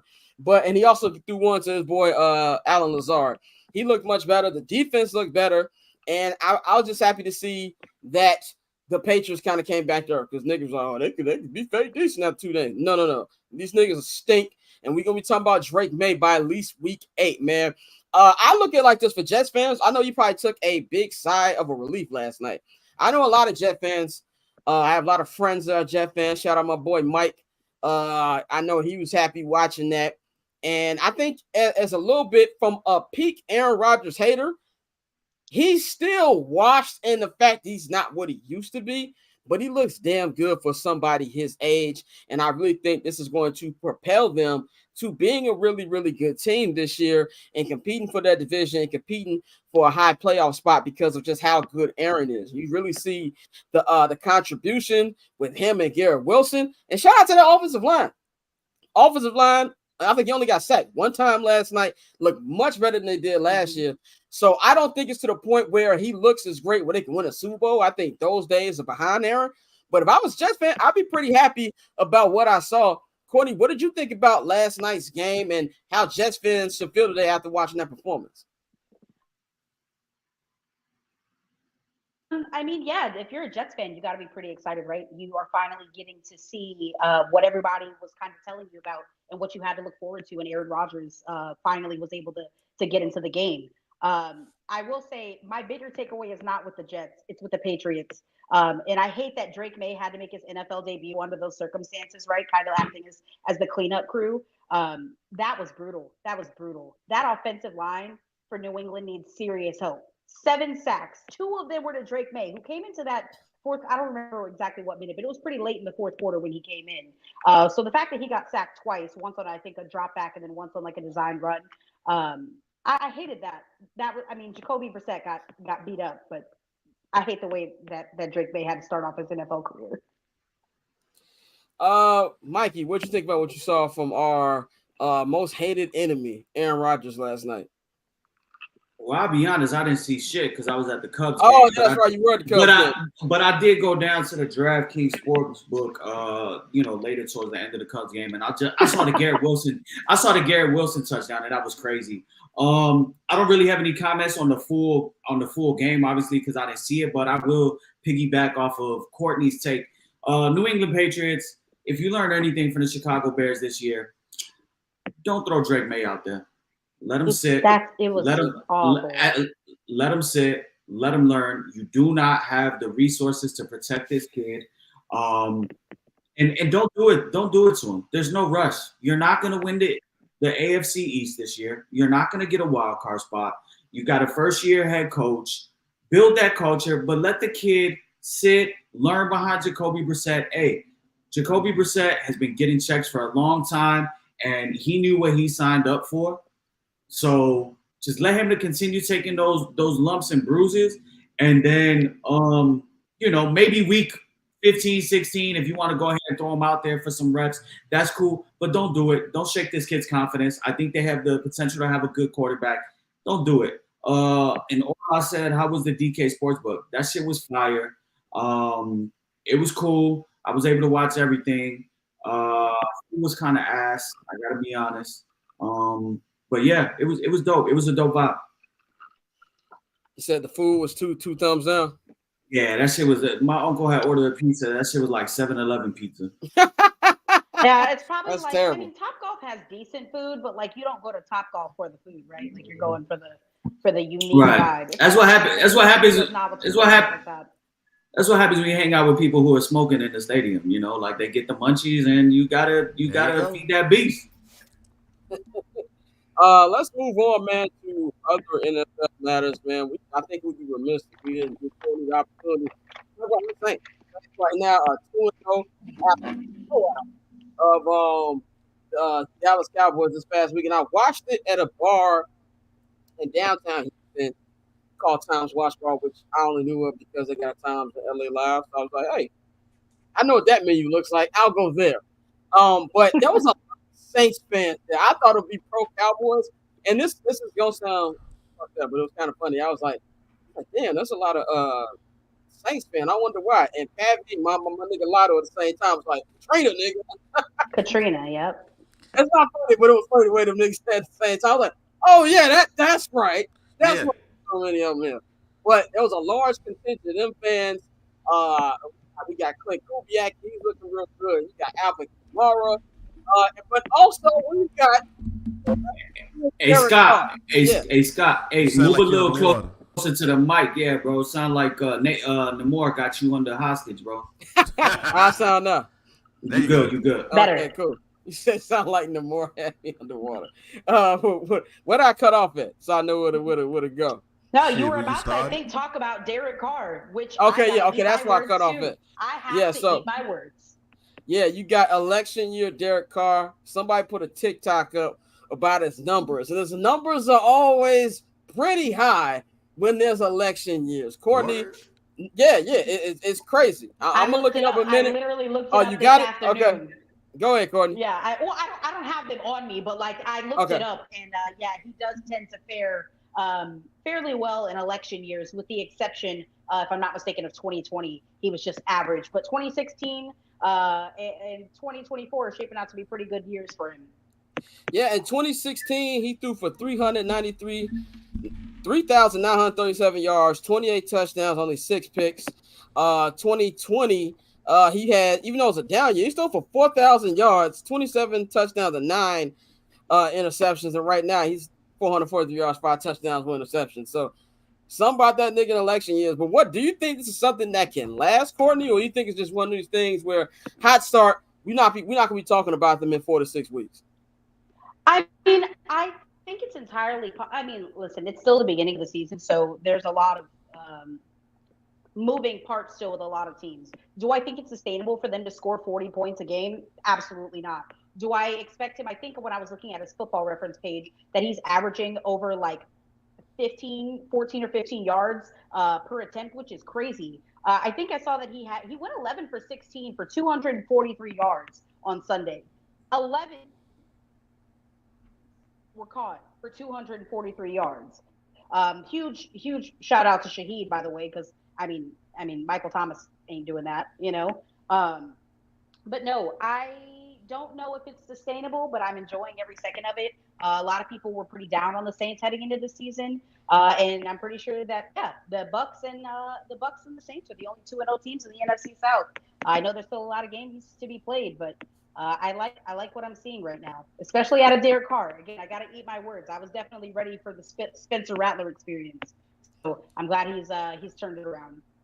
Who would have thought that coming into week 3, the undefeated teams would be the Buccaneers, the Saints, and the Minnesota fucking Vikings? I did not see that happen whatsoever. And I only think one of those teams will still be undefeated.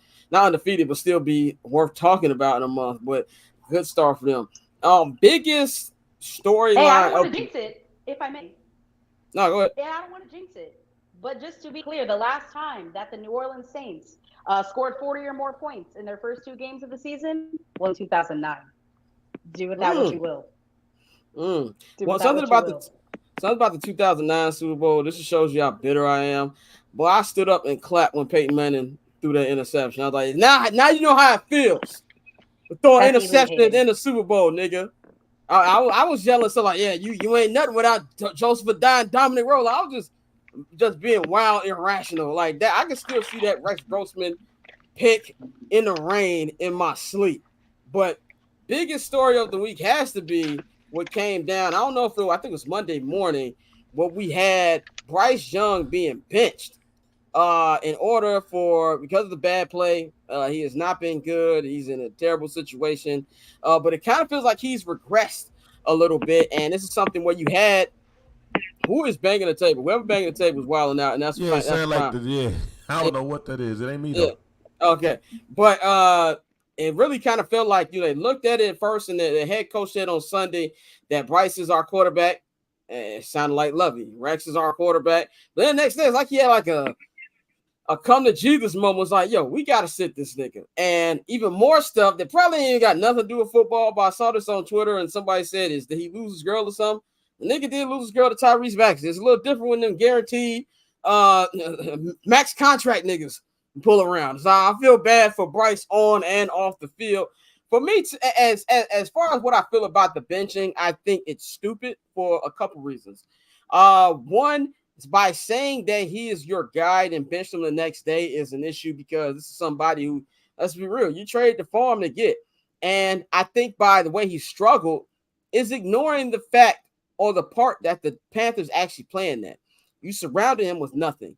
There's nobody for him to throw to. He has no offensive line. He has no running game. There's nothing that for a regular good quarterback to function with. Outside of that, a player coming into his second year. That's the type of stuff that to me has just been more detrimental to the way he started. And then also you're bringing his confidence down even more, because now it's like, what are you really trying to prove here? Are the Panthers actually trying to win games? If that's the issue, I don't know Andy Dalton. I don't know if niggas have seen Andy Dalton. That's not a long-term solution as well. And you're going to have to bring him back eventually. And that's going to be the main problem for me. I'm going to go to Mikey first. Mikey, what do you think about this benching? I mean, let's be real, bro. They had to do it. You're 0-2, and we already know what the landscape is like for teams that start off 0-3. Like, you still owe it to the other 52 members of the team to try to put your best foot forward to try to win games. I got a stat for you here. The Panthers have trailed on the scoreboard on 100% of their 101 offensive snaps this season. They've trailed by 15 points or more on 81 of those snaps. That's 80% of the game that they're trailing by 15 points or more. I believe at Bryce Young being the quarterback, they've only had a lead for a total of 10 seconds in the 2 years combined. I agree with you that they don't have the best setup for him, skill player wise and support, offensive line, running game, all of that. But this isn't Dave Canales' fault. This is a new head coach. He's tasked with building a culture and rallying around his guys. I've been seeing and reading some stuff that the locker room had pretty much kind of been demanding this, that they were very close to losing the locker room and losing this season. This all goes back to the top. This goes to the owner. This falls on him. Last year, when they hired Frank Reich and the previous GM, they wanted CJ Stroud. They properly evaluated CJ Stroud.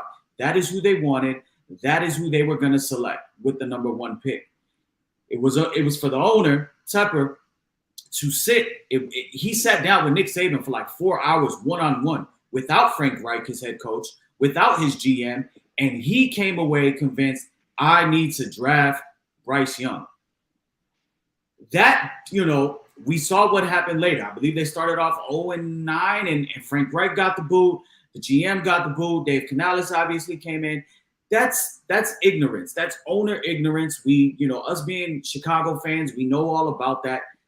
Bryce Young is just a casualty right now, but I think this is the best thing for Bryce Young because he needs to sit. He's seeing ghosts out there. He's taking a beating. There was one sack yesterday where it looked like he didn't even know how to play football or what he was doing. He was running for his life, and he got fucking killed. At the end of the day, I have a question to say what you're talking about. You say you feel like it's best for his development. So my question of you is this: when do you bring him back then? Like if Andy Dalton plays well, like do you just keep him on the bench until he starts sucking again? I mean, you can Pause. Yeah, that was right. crazy. That was crazy. That was wild. That's my fault. That was crazy. Wild. That was no. That you know what was even crazy? The whole Andy Dalton playing well. Like what the fuck? Like this is Andy Dalton. Like what are we talking about? I'm with you. This I'm is with you. dog shit. I'm presenting At this point, trade the man, bro. Like just trade him because you fucked this up, and then now you bench him. Like no, like he needs, like, if I'm Miami, I'm on the phone now because Tepper's an idiot. So I would say, hey, bro, what you need? I'll give you a second round pick, and he'll fuck around and do it. But at this point, they have really ruined this. Like, first of all, you traded for the number 1 pick knowing you were going to draft a quarterback, and you traded the wide receiver. They pretty much haven't drafted an offensive player until this fucking season. Mhm. Like, the entire situation is a joke. And so, like, I actually feel bad for Bryce Young because I understand the whole undersized thing, but let's not act like Bryce Young wasn't a fucking dog at Alabama. Like, he didn't Correct. just suddenly Like that man's forget not a Heisman Trophy Yeah. winner. He didn't just suddenly forget how to play quarterback. Like, he's in a shit situation, and this is what we always do, where it's like, well, we're gonna just blame the quarterback. So no, if I'm Miami, I'm on the phone right now. Like, hey, what do y'all need? Like, let's make this happen. Because this you dropping hype videos for Andy Dalton in 2024, bro. What are you expecting from Andy fucking Dalton? Like, it's a terrible situation, and it's all on the owner. Mikey, I agree with everything that you said. For me, obviously, it really starts at the top. And how can we say that? Listen, obviously, CJ Stroud has been incredible, but who's to say that he wouldn't also be struggling right now if he ended up going to Carolina? You know, like that can do a lot to affect a player's mental when you don't have a proper team around you, right? That can really wear on you, no matter how skilled and talented you are, just like Bryce Young is. So yeah, for me, there's a lot of teams that are out there that need a quarterback. So I mean, if I'm Bryce and I don't get back in a game this season, I'm ready to cut my losses with Carolina and move on. I mean, I saw somebody said in the chat, Baku, he said only QB, and he don't have spectacular games. Every team's been on. Riddle me this, Batman. What spectacular game did Andy Dalton have with the Chicago Bears? Please show me that footage. He got a decent career with the Bengals. I'm not gonna start on that, but show me what that nigga did in Chicago. I mean, but he only played like 2 games and then got hurt against the Bengals, was it? I don't think he had like a long leash. But either way, I mean, the numbers are the numbers. You know, we can't sit here and tie numbers to certain quarterbacks and then make excuses for the other ones. I mean, Bryce Young last year threw 11 touchdowns with 10 interceptions as a rookie, only averaging 5.5 yards per attempt. He was sacked 62 times. He had a QB rating of 73.7, including starters and backups. That put him at the number 46 ranked quarterback. This year, there's only 33 quarterbacks have started. He's dead last in efficiency, 33rd, even behind, Bo Nix. His yards per attempt and what's supposed to be a passing offense with Dave Canales has gone down. His rating has dropped down to a 44.4. I think he's just a little bit beat up and has some PTSD, and this can legitimately help him. Similar to what I said on the last segment about sitting Drake May, I don't think Bryce Young's time in this league is finished. Similar to, kind of what Baker Mayfield said. I just think it will do him some good to sit back, to not get fucking crushed every week, 5-6 times, get put on the ground, to watch a veteran quarterback operate the offense. He's not Patrick Mahomes. I understand that. Andy Dalton is not that. But you'll see a veteran be able to do some things that maybe Bryce isn't seeing. Let him get his confidence back up. And, Andy's old. Chances are you don't, knock on wood, chances are he'll probably come up lame on something, have an injury, and they'll have to throw Bryce back in there. You just hope as a head coach and, a former offensive coordinator in Dave Canales that Bryce learned something and grew just a smidge better than what he was, before you benched him. Bang, go ahead, man. What you think about this benching? I think multiple things could be right at the same time.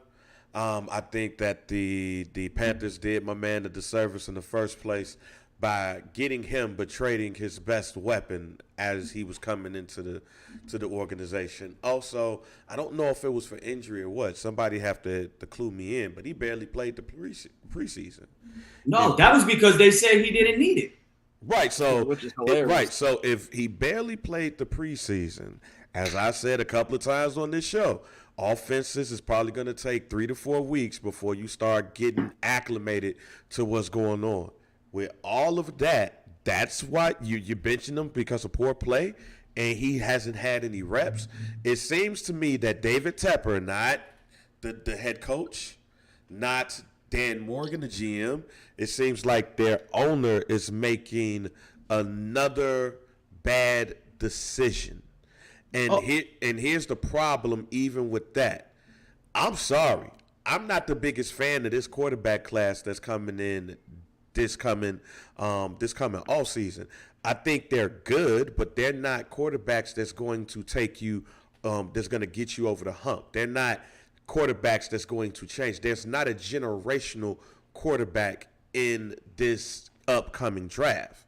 So you're going to damage the quarterback that you do have, that some people still think has enough talent to be good, in front of a good offensive line, a veteran wide receiver in Thielen, a young one in Leggett, a defense that's actually could be decent. They're just learning to gel because they barely played with each other.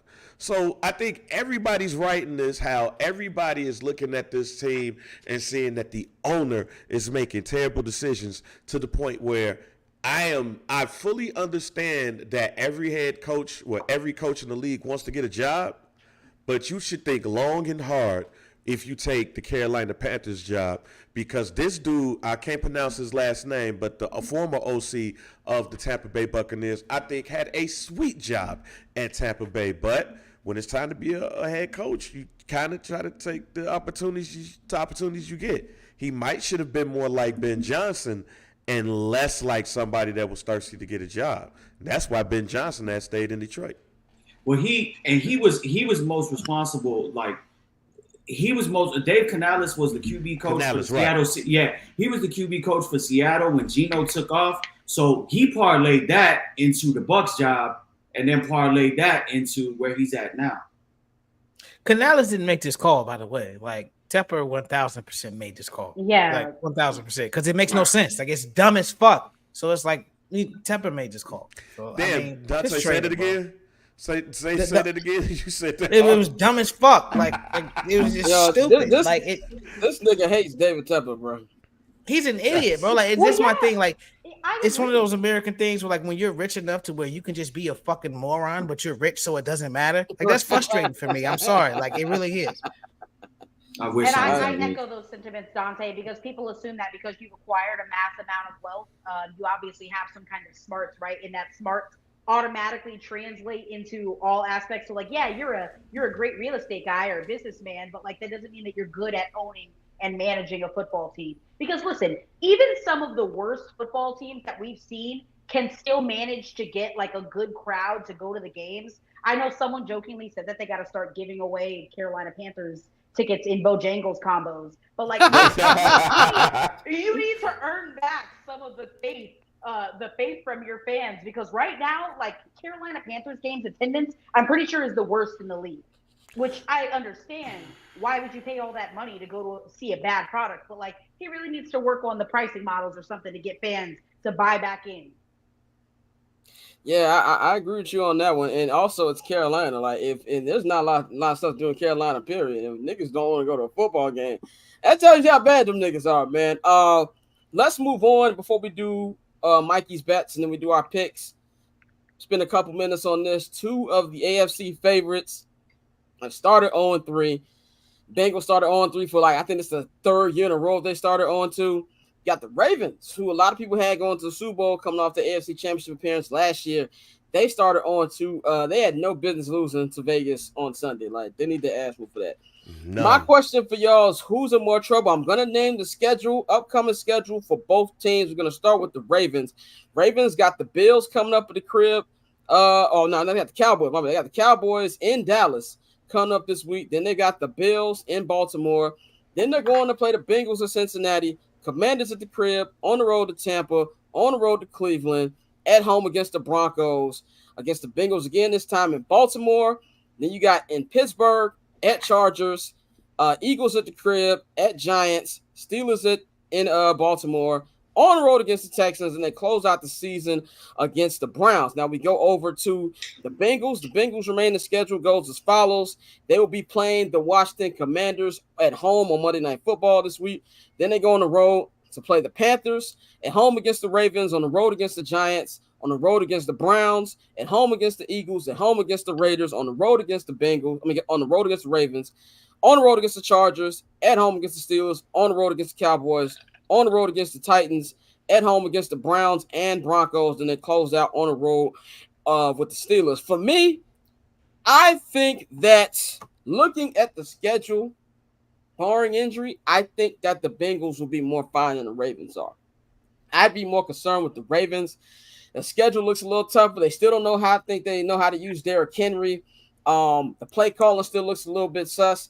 I think the Bengals, they've been here before. That doesn't mean it's a good thing that you want to keep being 0-2 every year. Nobody wants to start off 0-2 as many times as they have, but at least they've been in this position and they've gone to an AFC championship game starting 0-2. So now to them, it's just kind of like regular thing, and we know how to bounce back from this. And they've got the lighter schedule. They still got a lot of things, a lot of problems. Look like Jamar Chase doesn't want to be there. It looks like we don't know when T. Higgins is going to play again. But I think even though you really can't take much from losing, they had the Chiefs dead to rights. If they wasn't so thirsty on that last defensive call, they'd have walked out of Arrowhead with a dub, and we wouldn't be sitting up here talking about this. Now, granted, the Ravens did play it close with the Chiefs as well, but I'm less concerned about the Ravens than I am. I'm less concerned about the Bengals than I am with the Ravens. Dante, which one to you is in more trouble? The Bengals are in more trouble because Joe Burrow ain't who y'all think he is, and I've been saying this for the last 2 years. We shoot him way too much bail. Like the way we talk about Josh Allen is the way we should start talking about Joe Burrow. I understand he was hurt, but nah. Like it's the Bengals. Like they got to show me something, especially with Jamar Chase acting like he really don't want to be there. T. Higgins is already pissed off because he ain't got his money yet. So you have a situation that's brewing where this team could fall off not only because of the schedule, but just because people are pissed off. And like we said, once you lose the locker room, all bets are really off. So I think in terms of who I'm more concerned about the Bengals. I think with the Ravens, Lamar's two-time MVP. They'll get that offensive game rolling. That's what they do in Baltimore. And the defense is still really good. So I'm much more concerned with the Bengals. Mikey, which 0-2 team are you more concerned about? Right now, probably the Ravens, just because of the matchup they have coming up this week. You're going up against another playoff caliber team. I think if they could get this win this Sunday against Dallas, then I think they'll be able to kind of build some positive momentum. I think they match up perfectly with the Bills because they play tough defense. That might be the first game that we see. Josh Allen maybe start tweaking and doing the normal kind of interceptions, fumbles type thing. So I think the Ravens for sure. The Bengals. They should get this W this week. T. Higgins will be playing. Jamar Chase will be out there. It'll be the first time they have their full complement of wide receivers. So, yeah, I think that they have two winnable games and they can easily come back down to 2-2. The Ravens really need this win because if not, then you're 0-3, staring down the barrel of a gun with the Bills coming up. And that could get really scary. Bang, who are you more worried about? I'm more worried about the team that we ain't used to seeing 0-2 at this time, and that's the Ravens. The Bengals, they're used to being in this position. They barely lost to the Kansas City Chiefs. The Ravens, we expected them to be 2-0 at this time. You lost to the Raiders, and I was, of course, in Vegas. And, man, the Raiders fans that was up in that casino with me watching the game, they was nervous as hell. And they didn't even expect their team to win. They just was happy that these marks was competitive. And when I left to find out that the Ravens actually lost the game, no, they lost that game. The Raiders didn't win it. The Ravens lost that game. So the fact that they're 0-2 at this point, at this juncture of the season so far, is beyond me. We can expect the Bengals to be 0-2 at this time, and everything could be sunshine and rainbows towards the end of the season because I still think they're going to the playoffs. Courtney, take us home on this topic. Who are you more concerned with, the Bengals or the Ravens? Yeah, so Dante, I was almost convinced to change my mind. Just because, like you said, I'm still a little uncertain about Joe Burrow. But then I'm looking at the schedule that the Ravens had, like Mikey said. Their schedule, the next 3 games through week 5 is not pleasant. in Dallas against Buffalo and then at Cincy. That's. And honestly, my real question is the seat getting like quasi warm for John Harbaugh? Like, are we? Yeah, Am it I? should have Are we been ready warm to years start that ago. dialogue yet? Yeah, it should have been warm It years should ago. have been. It should have been I'm more. just saying, like, I feel like, and because I mean, listen, the Ravens are a plays away the past two games, that game against the Chiefs and this game that they just played against Vegas, from being 2-0. Let's keep it a buck. They only, they're a couple of plays away from being 2-0. And yeah, we can say that about a lot of teams, but no, the Ravens in particular are a couple of plays away from being 2-0. So I think at this point I'm more worried about the Ravens just because of coaching decisions by John Harbaugh, and couple that with going back into Dallas. I don't think Dallas is going to get embarrassed again like that at home. I don't think that's going to happen. So yeah, I'm worried about the Ravens. I'm worried, and John Harbaugh, it's getting hot. John Harbaugh should thank his life for Lamar Jackson. That saved him a lot of years, which he should have been let go. We're gonna move on to our week 3 picks, and that means we're gonna start with one of the best segments on this show by our guy Mikey. Mikey's weekend bets. Mikey, tell us how last weekend went and what you got for us this weekend. Last weekend was terrible. Did not have the Cowboys losing. Giants fucking sucked. Block me if I ever suggest taking the Giants again. But we're going to bounce back this week, man. The only way to get back in the green is to keep firing off. So I have 3 single plays for you this week and 1 parlay. We're going to start off with Courtney Saints and Alvin Kamara over 65.5 rushing yards. Kamara is a clear workhorse for the Saints team. It's looking high-powered behind Clint Kubiak. He's seeing 64% of the carries in this offense. Had a monster game last week, and he's gone over this in both games that he's played. Right now, through 2 games, he's averaging 99 yards rushing on the ground with 17.5 rushing attempts.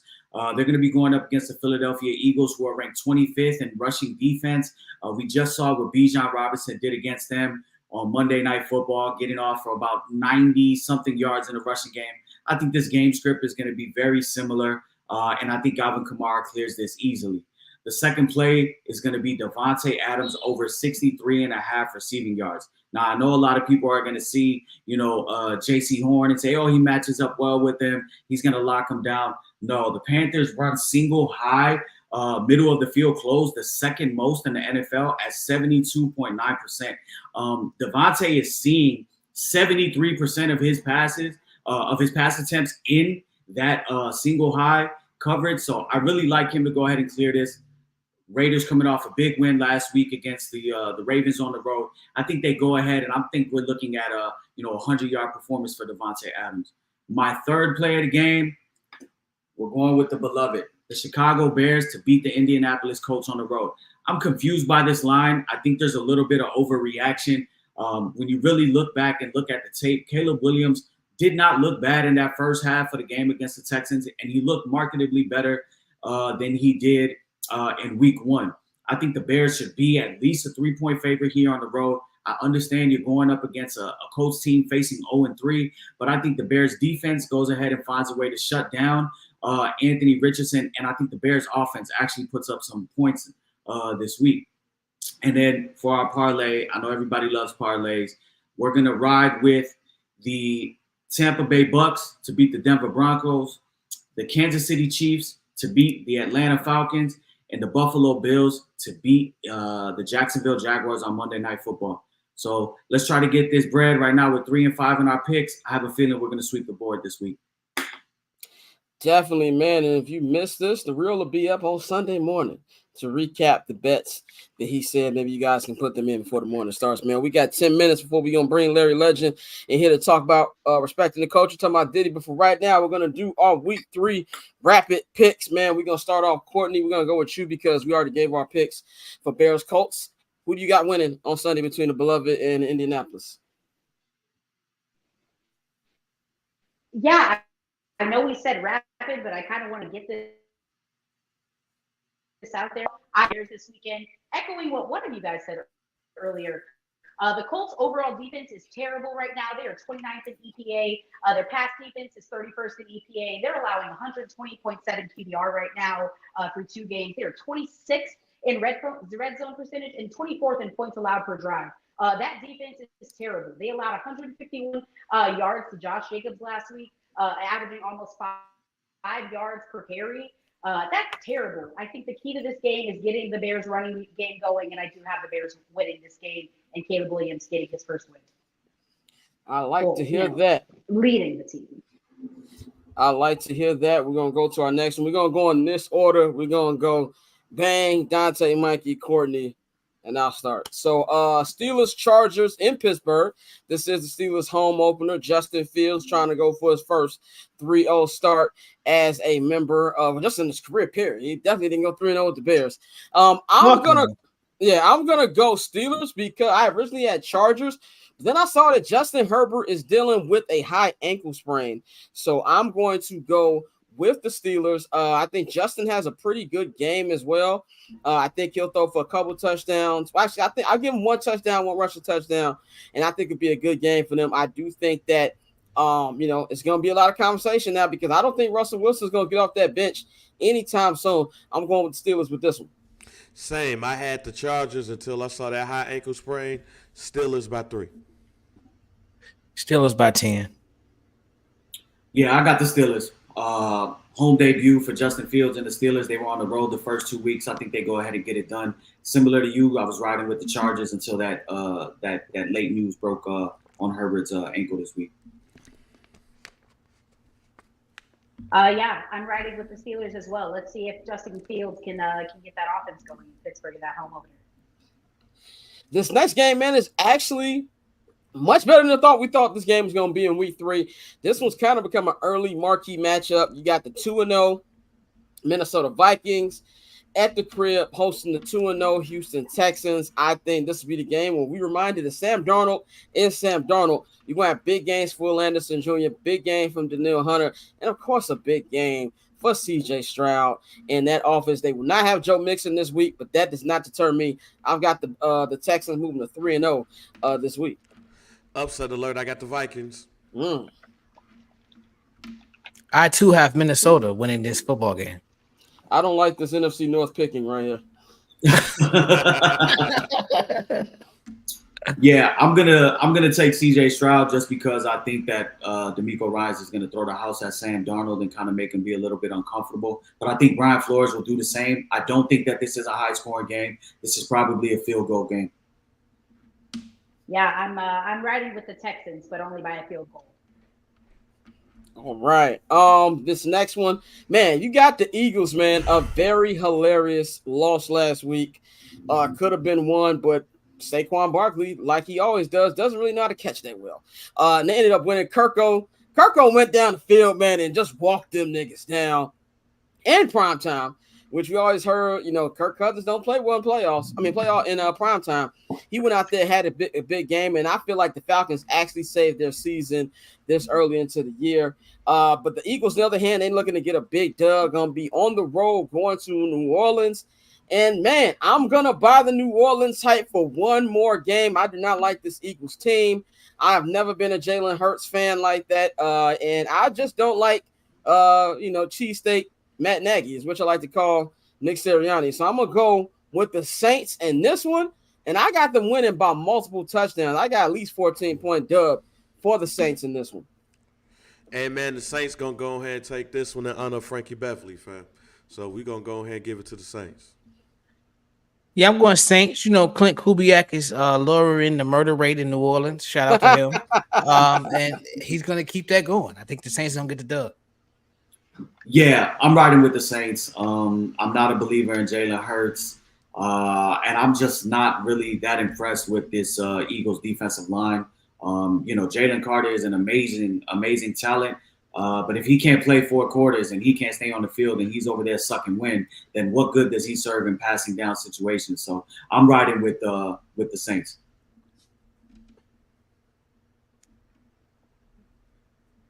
Did we lose it? Do we even got to ask her on this one? Saints fan? Hello? I got it. We can't hear. Are you there? From the Saints fan? I am here. Okay, go. Who you got? Well, no, we don't have it. We lost it anyway. Just said, I am here, then bounce. That's great. Yeah. There we go. Are you there now? We're gonna have to move on to because we still ain't got it. I'm just gonna assume that she's got the Saints. So we gonna move on to the next game, and the next game is the Buccaneers and Broncos in Tampa Bay. I've got another team that I believe is going 3-0. The Bake Show. Did you see my man Baker hit one of them niggas on the lines with a whoop whoop right on the field? That nigga he hit him with one of them. I think it's gonna be a long season for the Broncos. I really do. I am not a Bo Nix fan, and more importantly, I hate Sean Payton. But I really has nothing to do with this actual game. I just think the Buccaneers are a good team, and I probably should pick them to win the division. But I got the Buccaneers winning this week, and I think the Bucs are going to be 3-0. Man, I was thinking about doing a little bit of an upset alert here too, but nah, man. Baker Mayfield is about to go ahead and tear the Broncos another asshole. Baker Mayfield is currently one of my favorite Caucasians in America right now.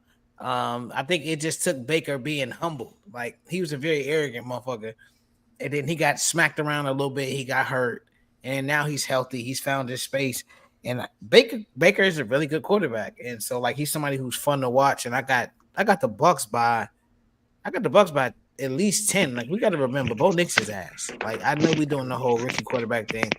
I'm 0 out of 10 not a fan of Bo Nix, so I got the Buccaneers. Courtney, do we have you or not? We having technical difficulty. Can you hear us? Yeah, we can't hear you at all. We're gonna have to. Hey, Courtney looked like my kids Brother, when what they do you on I'm back. FaceTime. Yeah. No, you're not backstage. You're on stage, but you're breaking You up. on stage. You got jail Wi-Fi right now. Oh, I was like, I can't. I'm backstage. It doesn't say that I'm on. My bad, guys. Yeah, you're on. Yeah, So I did have who the you Saints got? winning that game. What game are we on now?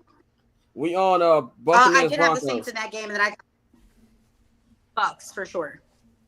Okay, you got the Bucks. Stoogie J in the chat said he got the Bucks defense getting 2 picks this game. Shit, they might get 3. Nigga. I've seen Bo Nix throw that pill. It might be a big turnover game, man. We're gonna go to our next game. The Titans and the Packers. Jordan Love. I don't know his actual designation. I don't know if he's questionable, but he did practice this week. It really don't matter if he plays or not because they do devil work in Green Bay, and I think the Packers gonna win this game, whether it's him or Malik Willis, because we all know how Will Levis gets down, and for some reason, Matt LaFleur just knows how to make all his wide receivers wide open, and I think the Packers are finding a way to win this game, unfortunately, with Jordan Love, without Jordan Love. Matt LaFleur might be the best head coach in the NFL right now. The fact that he's doing what he's doing with the personnel that they have, man, I hate saying that. So, of course, I have the Packers winning this game. Motherfucker. Oh, yeah, I got Green Bay as well. I mean, I think I'm at the point in my life where they beat our ass for so long. I really don't even like. You can't even got the hate there no more. I tip my cap to Green Bay, bro. They hire great coaches. They have great staff, great player development. They're great at everything we're bad at. So, yeah. I mean, I too have the Packers winning this game. I'm going to go ahead and go against the grain just for the sake of it. I'm going to take the Titans with the upset. Go ahead, Courtney. Can anyone hear me? We cannot. Yeah, we can hear you now. Yeah, we can hear you now. Oh, yeah. I don't know because it says I'm backstage. My bad, guys. Yeah, no. I don't know why I said, yeah, no, I'm riding with the Titans. I think Will Levis is going to get his get back. Tough. Courtney, Will Levis' ass. Huh?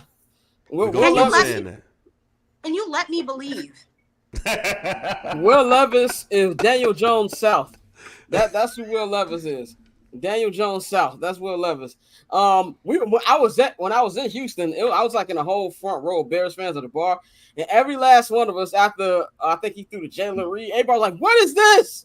When is this gonna stop?" Everybody there was just irate that they were still scoring points. Well, Courtney, I'll say this.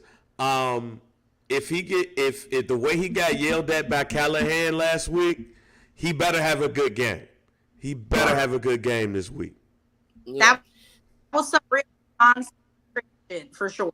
Like I think he's gonna get his get back. There's no way that you can let the guy who was your backup quarterback come in there and ball on you. Like you can't. You can't do that.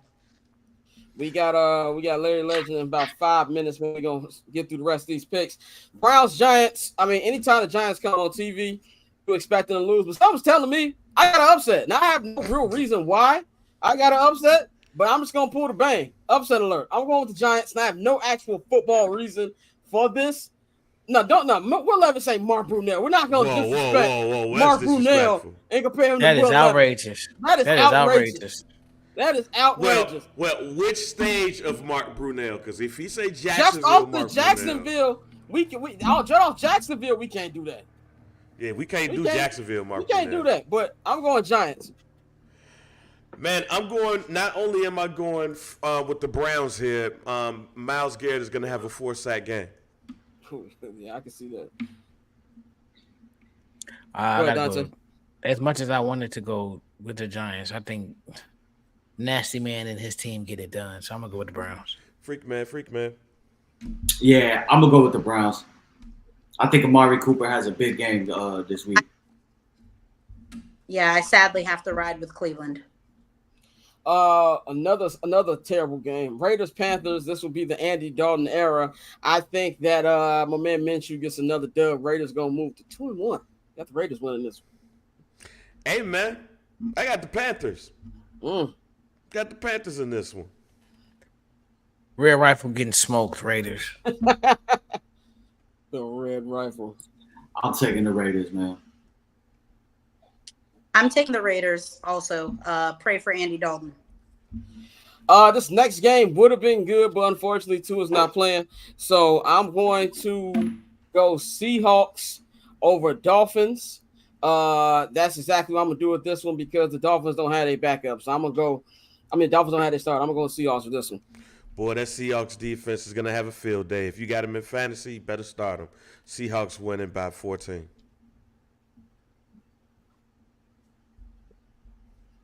Go ahead, Dante. It's tough. This is tough. I hate to say it because, no Tua, even though I think, they still have weapons and I still trust Mike McDaniels. I'm going to go with the Seahawks in this one. Yeah, I'm going to take the Seattle Seahawks. I don't think Skylar Thompson can do it on the road. I'm going to go with the Dolphins simply because the Seahawks don't have Kenneth Walker. I know that sounds ridiculous, and you're like, one player does not an offense make, but I'm going to go with the Dolphins. Not by much, but I'm going to go with the Dolphins. All right, next game, Cowboys and Ravens. This is the big game right here. I don't think the Cowboys will be embarrassed like they did last week, but I think that there's no way the Ravens, as good as this team is going to go 0-3. I think Lamar Jackson has a big game, and I think that defense has a big game. And they have Henry. So I got the Ravens in this one. I do have the Ravens, and I have the Ravens big. This might be a game where you really start questioning how hot McCarthy's seat is. I have the Ravens by double digits. Man, I have my MVP choice, Dak Prescott, and the Dallas Cowboys winning this game. I think it's going to be a very good game, but I think Dak and the Cowboys pull it out. I think this is the Lamar breakout game. I think we're looking at, maybe close to 275 passing, but almost 80 on the ground. I think he scores 2 touchdowns. Give me the Ravens. You were on mute. Fine. Good Lord, guys. We're really struggling today. I'm going to take the Cowboys in a bounce back game at home. I'm going to think the Ravens are going to go down 0-3. I got the Cowboys. All right, we're going to go through Cardinals, Lions. This is going to be another big game here. Lions lost a close one at the crib at Buccaneers. So I'm going to go with the Lions in this one. I think they find a way to get it done. I'm going to go with the Lions. Damn it, man. I'm picking teams that I don't want to pick, but yeah, the Lions is gonna whoop the Cardinals' ass. Detroit. Give me the fighting Kyler Murray's and MSJ. I'm taking the Cardinals. Sneaky underdog. They're going to be at home. I think they're going to be able to give this defensive line some fits. Kyler Murray running all over the place. Give me the Cardinals in a shootout. 34-31. I'm with you, Mikey. Give me the Cardinals. Absolutely. I think they're going to win this game. All right. We're going to move on to Rams, Niners. This one I think it's actually going to be pretty close because the Niners going to have so many injuries going on. And also the Rams. The Rams aren't that good of a team, but I think the Rams going to get a victory here in their home opener, man. I'm going to go Rams. Yeah, both of these teams is struggling with injuries early in the season. All of the Niners skill players looks like they're not going to be playing. So if this game is going to show us if Brock Purdy is worth what they might end up having them to pay him, and I don't think he is. So I got the Rams winning. I think Brock Purdy gets it done. I'm gonna go with the Niners. I just don't like, they both teams are struggling with injuries, especially on the offensive side of the ball. But I think the Niners still have enough to get it done, so I'm gonna go with the Niners. Yeah, I agree. And we all know Kyle Shanahan owns Sean McVay. I think that similar to how we give praise to Matt LaFleur finding a way, I think Kyle Shanahan schemes a perfect game and finds a way to win one, which essentially might end up being a home game for them as well. All right. Oh, go ahead. My bad. No, you're good. I'd forget about me too. No, I'm definitely going with the Niners. I think if you're a fantasy football player, definitely look towards those handcuffs. Just like Jordan Mason stepped up for Christian McCaffrey, definitely look to Juwan Jennings to kind of step up, and also Eric Sauber to step up in the tight end role if George Kittle does not end up playing on Sunday. I'm going with the Niners. Who? Eric Sauber. Eric Sauber. I gotta look him up. Sure. Got you. All right. So Falcons Chiefs Sunday Night Football in Atlanta. This one I love what the Falcons are doing. I like the big win last night, but Patrick Mahomes is coming to town. I'm going with the Chiefs. Yeah, man, I got the Chiefs on this one right here in the blowout. I'm gonna be at this game actually. Shout out to working in sports all these years, being plugged in. With that being said, I'm going with the Chiefs. Chiefs by 10. Yeah, I'm going with the Chiefs. Patrick Mahomes is not going to make the same mistakes Jalen Hurts made. They will not be dropping that ball to end the game. I understand the public's going to be on the Chiefs. I understand all of that shit. But at the end of the day, when you got number 15, more often than not, you're going to win. Y'all know I'm an Atlanta hater, but I'm kind of convincing myself out of it. Nah, give me the Chiefs. Give me the Chiefs Sunday Night Football. That's a big stage. I'm rolling with Pat Mahomes. I will give you one caveat. The player in the NFL with the most interceptions against Patrick Mahomes is Justin Simmons, and he plays for the Atlanta Falcons. So let's just keep that in the back of your mind as we head into that game. But you're probably right. Yeah, it don't matter. Patrick Mahomes on the field. I don't give a fuck who on the other field. That's Patrick Mahomes. It could be Champ Bailey, nigga. This Patrick Mahomes on the other side of the field. I look forward to seeing them using Xavier Worthy on that turf.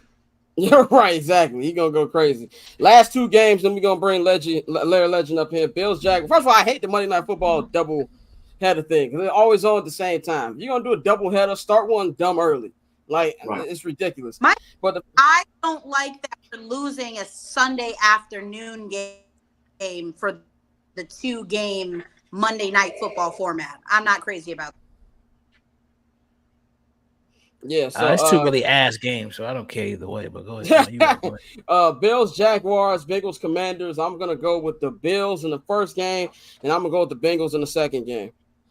Yeah, man, I have the Bills in the first game, and I have the Bengals in the second game too. Give me Caucasian Cam Newton in game 1, and I am going to take Jaden Daniels and the Washington Commanders in game 2. Ooh, I like that. I'm taking the Bills. Remember, I told y'all first, Doug Peterson will be the first head coach fired this season. He will be fired before they take off to London. So give me the Bills, and then give me the Bengals. T. Higgins, big game. Yeah, I'm going with most of you guys. I'm going Bills in game 1 and then Bengals in game 2. I think the Ravens will go 0-3, and like I said earlier, I think the Ravens should be scared. They should be scared. I'm going Bengals. All right, that is all we've got for y'all with the week 3 preview. We're gonna see how this happens this week. That's gonna be it for Courtney and Mikey. Anything y'all gotta say before we get y'all up out of here? About to watch Dylan Raiola light up the Illini right now. Yeah, that's gonna be a nasty game. While you're at it, don't forget to watch San Jose State and Washington State. San Jose State is currently 3-0 right now. That's going to be a great game. I think it starts at about 10 p.m. Eastern time. I know it's one of those. Listen, I'm a fiend. I'm a Pac-12 girly. You know, it tugs at my heart, this kind of trash football after dark. So definitely tap in if you can. And Arizona State making their first Big 12 game tomorrow against Texas Tech. Opportunity to go up 4-0. Forks up, baby. Yeah, forks up to that, but we will be watching the Penguin at that time. We definitely put the forks up around this side of town. Right. All right, man. We'll holler at y'all too on Monday. And right now we're gonna bring in our culture correspondent, the one and only comedian Larry Legend. You can follow him. It's at Larry is Legend on social media, man. As you can see, we got Respect the Culture each and every Friday on Barbers Chair Network. Larry, sorry for the delay. How you feeling, brother? Oh man, it's cool. I needed that extra time, bro. I had a hangover from last night. Shout out to Drew Barber. He invited me to this event last night. It was crazy. CeeLo performed. We was at Starbucks, bro. I seen you ask him about it, Bang. Look, man. I seen it this morning, but it was man. It was crazy. It was a nice hip hop event. It felt like 09 in that month. Told you, man. I ain't out here no more, man. Don't nobody fuck with Bang. They probably ain't know you was here either. They don't know I live either. That's right. You right. Shout out to them. We had a good night last night, bro. It was really nice. I didn't even know you could get all that liquor at Starbucks, my nigga. I ain't get myself together till about 4 p.m. It's a horrible night for me. I mean, horrible morning. Great night. Nigga, y'all a spiked latte fan? They did have some alcoholic Starbucks beverages though. They had 2 of them with coffee. I think one was an espresso martini, but they had this other thing with a Starbucks tea that was with tequila. It was crazy, but yeah, they was doing that thing. That shit was dope. Shout out to Andrew Barber, man. I didn't know. I definitely understand how it feels to be drunk. I was drunk on this show on Monday, as we've saw multiple times. It was not good. It was not good whatsoever. But let's talk about the biggest story. Forget sports in the world right now. Mr. Sean Diddy Combs. We know what came out a year ago at this point now with him being abusive to Cassie and things like that. Little did we know. I won't say little did we know. I feel like a lot of people knew. Like it was one of Hollywood's worst kept secrets, but I digress. He's going to jail. In fact, he's in jail currently. As he has basically a RICO charge up against him. I was on suicide watch. Yeah, he's on suicide watch. I was wondering why he's walking around Harlem in New York last week. He was getting this Bobby Action ride from season 2 on. We knew the nigga was going to jail. Sex trafficking, a whole bunch of other things. They denied his bail twice. And he's going to be in there till trial time, and I don't think we're going to see him out of there, man. Lara, what's your opinion on everything that's been going on, not just with this case, but just this week in general? Bro, I mean, for me, I was, I made a little bit about it, but I really was concerned more with the 1,000 bottles. That was crazy to be, like, talked about to me. It was like 1,000 bottles, and reading the some of the document, I didn't read too much, but I read some stuff about the what he could possibly have been using them bottles for, which was some other crazy shit, which is just like I feel I don't know. It's like it's crazy. Like I talked to somebody over the week from Chicago. I won't mention any names or anything because this is gonna sound crazy. But they said, man, R. Kelly should be in jail, but I feel bad for him because he went through some things that made him the way he is. But I don't feel shit for Diddy because that nigga had a degree. He could read and write. Like, nigga. So I feel the same way, like, in a way, like, man, to keep people trying to compare the two situations, totally different situations. I don't think it's any underage stuff with the R. Kelly thing. I mean, with the Diddy thing, we don't know yet. But that man had everything in his possession. He could get anything he wanted. He carried himself like that for too long, and it's caught up with him, bro. You can't be a unforgiving boss forever, man. You can't be being arrogant on TV and making people walk to get your cheesecake in different boroughs and shit. It's just so many things we saw from, I would say, the late 90s till now add up to what's going on as we speaking right now. It's unfortunate, but I also heard he won't be getting out. I mean, probably ever, but I heard they won't be starting trial till probably like 2026 or 27 is what I heard. Which means he's gonna be sitting in there until then. Hopefully he doesn't kill himself. I don't want nobody to kill themselves, but I definitely like to see people have to face what they fucking did too. Like, you can't just get out here on the easy route. I don't think he's gonna do that though, man. He listens to a lot of gospel music. I'm the exact opposite. I'm the exact opposite. I think, bro, Larry, I think he's gonna off himself, G. I don't think he sees trial. I think his ego is so high that this is really gonna break him down being in that prison cell. And I don't think he's gonna make it. But I think more than anything, we talk about abuses of power and everything and the influences. And even though I think his former bodyguard Gene, nigga, you should be in jail too because you watched all this shit happen. Man. But one thing he said the other day that was real, and it was like, you got to think about it. He learned this shit from his mentors, from Clive, from Russell, from people who have all had several allegations about them throughout their career. So it's like he watched these things, and then once he got the power, he was like, okay, now I'm about to do this.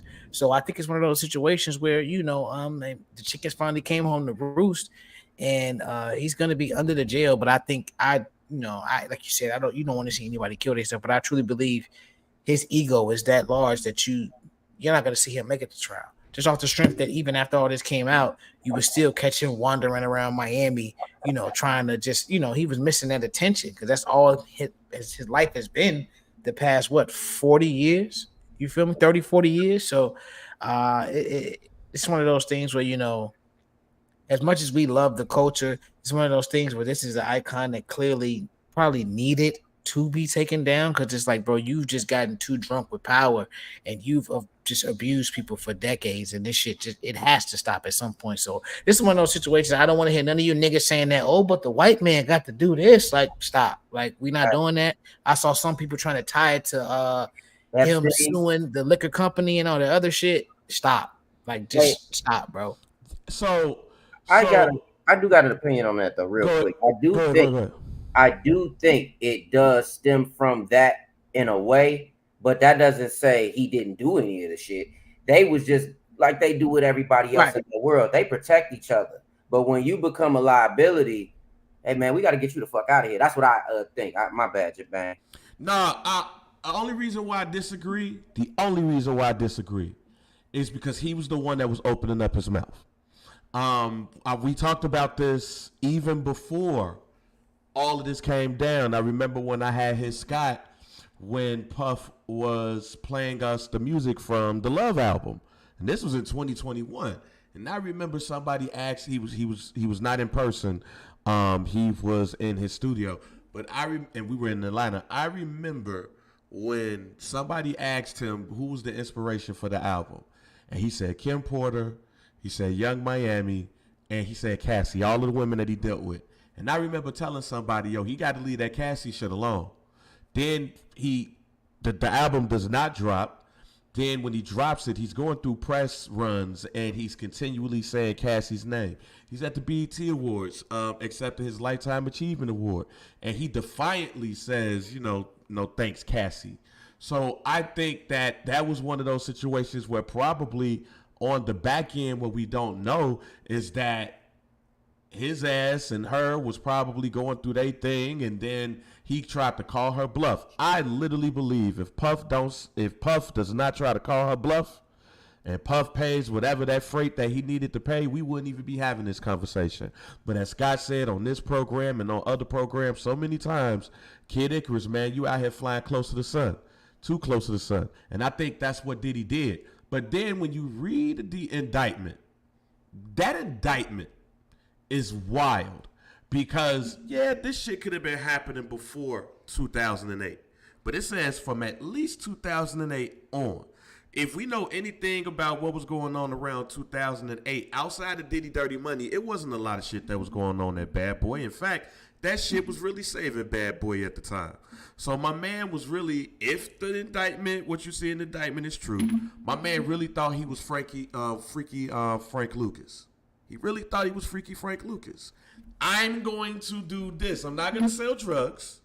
I'm not going to do any of that shit right here. But I'm just going to get all of these hoes in one hotel and say, hey, we going to do this. And you on your phone and you got surveillance and you sit up here watching people have sex and shit. That was your vice.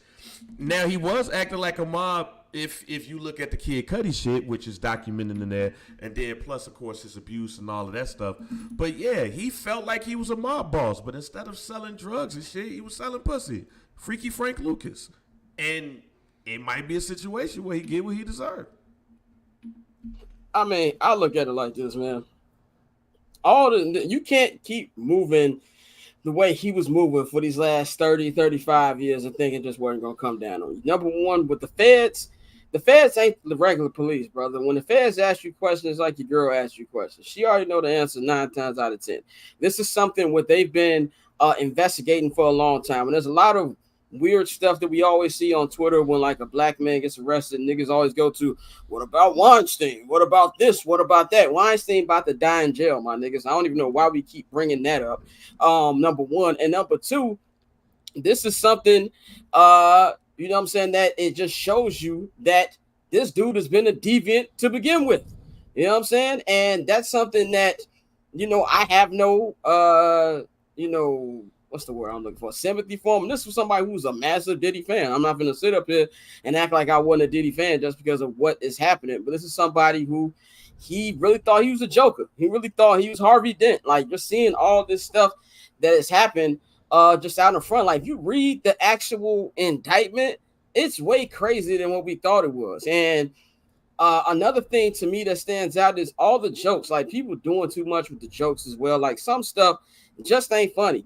And I also feel when it comes to everybody having a hard on for one Jay-Z to get in trouble for whatever reason, this is something where I don't think it's going to be something where there's going to be mad names that's going to come out, because it's the feds. This is the feds. There were other names they had. They be in this involved as well. These are not conversations that just happen overnight. You know what I'm saying? These are conversations that happen where this was, I'm pretty sure he got arrested. It was arranged. Like, okay, we're going to come get you on this day. Well, so all no. those interviews so things actually, happen. real quick, Scott, actually, it was arranged that he would get arrested on Tuesday. But what happened is they found that pink ecstasy shit inside of his room or whatever. They knew that he had it on him. So they was like, man, fuck it. Let's go ahead and get this shit over with. They didn't want to try to have Buddy Ass do the perp walk. But he ended up having it inside of the hotel room because if you look at the TMZ got the footage. They went and just slid on his ass. Yeah, but go ahead, Lara. I was just gonna say, with the whole situation, like I agree with everything you said about the extra parts of it, where people are trying to make up excuses, bringing up the white man and bringing up R. Kelly even, and all of those things. I think that shit is It's unnecessary because we watched this shit go on. We've watched a video of this man not too long ago. Like you said, Bang, he blew up a nigga car within the last 20 years. He blew somebody's car up. There's other rumors about things that he's done that may come to light when this shit is all over. But I you know, I'm just like you, Scott. I was a fan. I had to let all this shit go back with Kels. When my favorite people do bad, how can I stand with them? I won't. And I don't understand why people was mad about Quincy either. That shit is crazy. I can't believe I'm so disappointed in Quincy. Quincy don't fucking know you, bitch. Why do y'all care about these? Right. That's they did. You know what I'm saying? At the end of the day, that's their father. We don't know. I don't know how they deal with the stuff with their mama. I don't want to get into that too much because all of these things are gonna come to light. And even with some of the people that may have helped him get arrested, may have had a part of these, may be suing him. some of these people are also gonna be looked at differently when this shit come out. Like when the shit is really open and when the shit is really going forward, it's it's gonna be a few people that's gonna you're gonna be like, damn, I couldn't believe you did. Like, I mean, just knowing how this shit go, man. It's all people have their vices. I wish his was different. And then the whole, like you said, Bang, about the selling, he was basically like selling sex. I'm really concerned with what I read. I didn't read the whole thing, so I need to go back and go through it. But if I'm not mistaken, he was like watching live porn. Yeah. Yes, he was. He was getting reportedly, allegedly, he was getting bringing commercial sex workers. I'm trying to find out the word commercial sex workers because even that's weird to me. He was flying them in locally, nationally, internationally. They were renting rooms in hotels. His people would put lighting and oils and all types of shit, make sure a camera in that, all in these rooms. And he would sometimes be in them and doing their things, but a lot of times he was just watching it and having sex. He would be in situations where it'd be happening in front of him and he'd just be having like meetings and he'd be having conversations with people. It was almost like people having sex in front of him was like a lampshade or some shit. Like that's what it was. And that's the wild part of this, and it's gonna make, I said this on some dude, it's gonna make Black Hollywood look kind of weird, right? Because remember, ain't no party like a Diddy party, right? So if it's no party like a Diddy party, and there's other people who have tried to mimic Diddy parties, I don't know if y'all saw the video a couple of months ago that they reposted on the Neighborhood Talk, but one of the girls that was with Neo was yelling at him, so what about those free calls? What about this and what about that? And reportedly, allegedly, Neo was a witness to all of this stuff too. So it's a lot of shit that's gonna go on. But this is not enabling, right? Because with the Chaos thing, I get some of it because he had a lot of enablers. These are not enablers. These were employees. Mm-hmm. Like if you got people that's going up in the hotel rooms or in rooms, basically putting up lighting and putting up oils and shit, and then you got people coming in with IVs because they say some of these shits will happen for days, like not one night. This shit was happening for days. That means you have a network of people who are involved in this too, and they're not going to go to jail because those are going to be the people that snitch on Diddy. All these people talk about some Jay-Z, talk to these people. No, the people that's going to tell is the people that Puff was ordering to supply these rooms with the things he needed so he could beat off. Also, something we didn't speak about, which is interesting to me.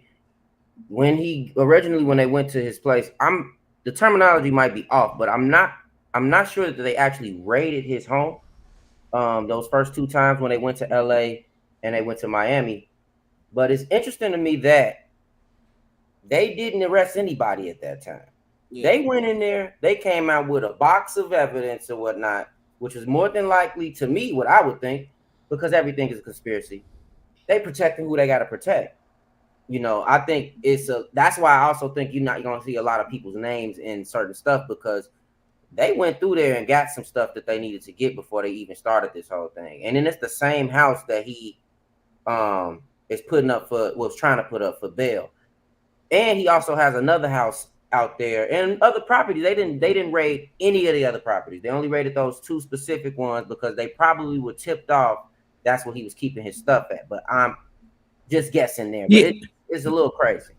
I agree. I think the two houses that got raided were the houses that they got tipped off of. It's like, these the freak off houses. Mm-hmm. So it was going to be shit there for them to find, which, I mean, a lot of the stuff from the New York indictment lines up with everything Cassie was saying, from like the beatings and like just different situations in different places.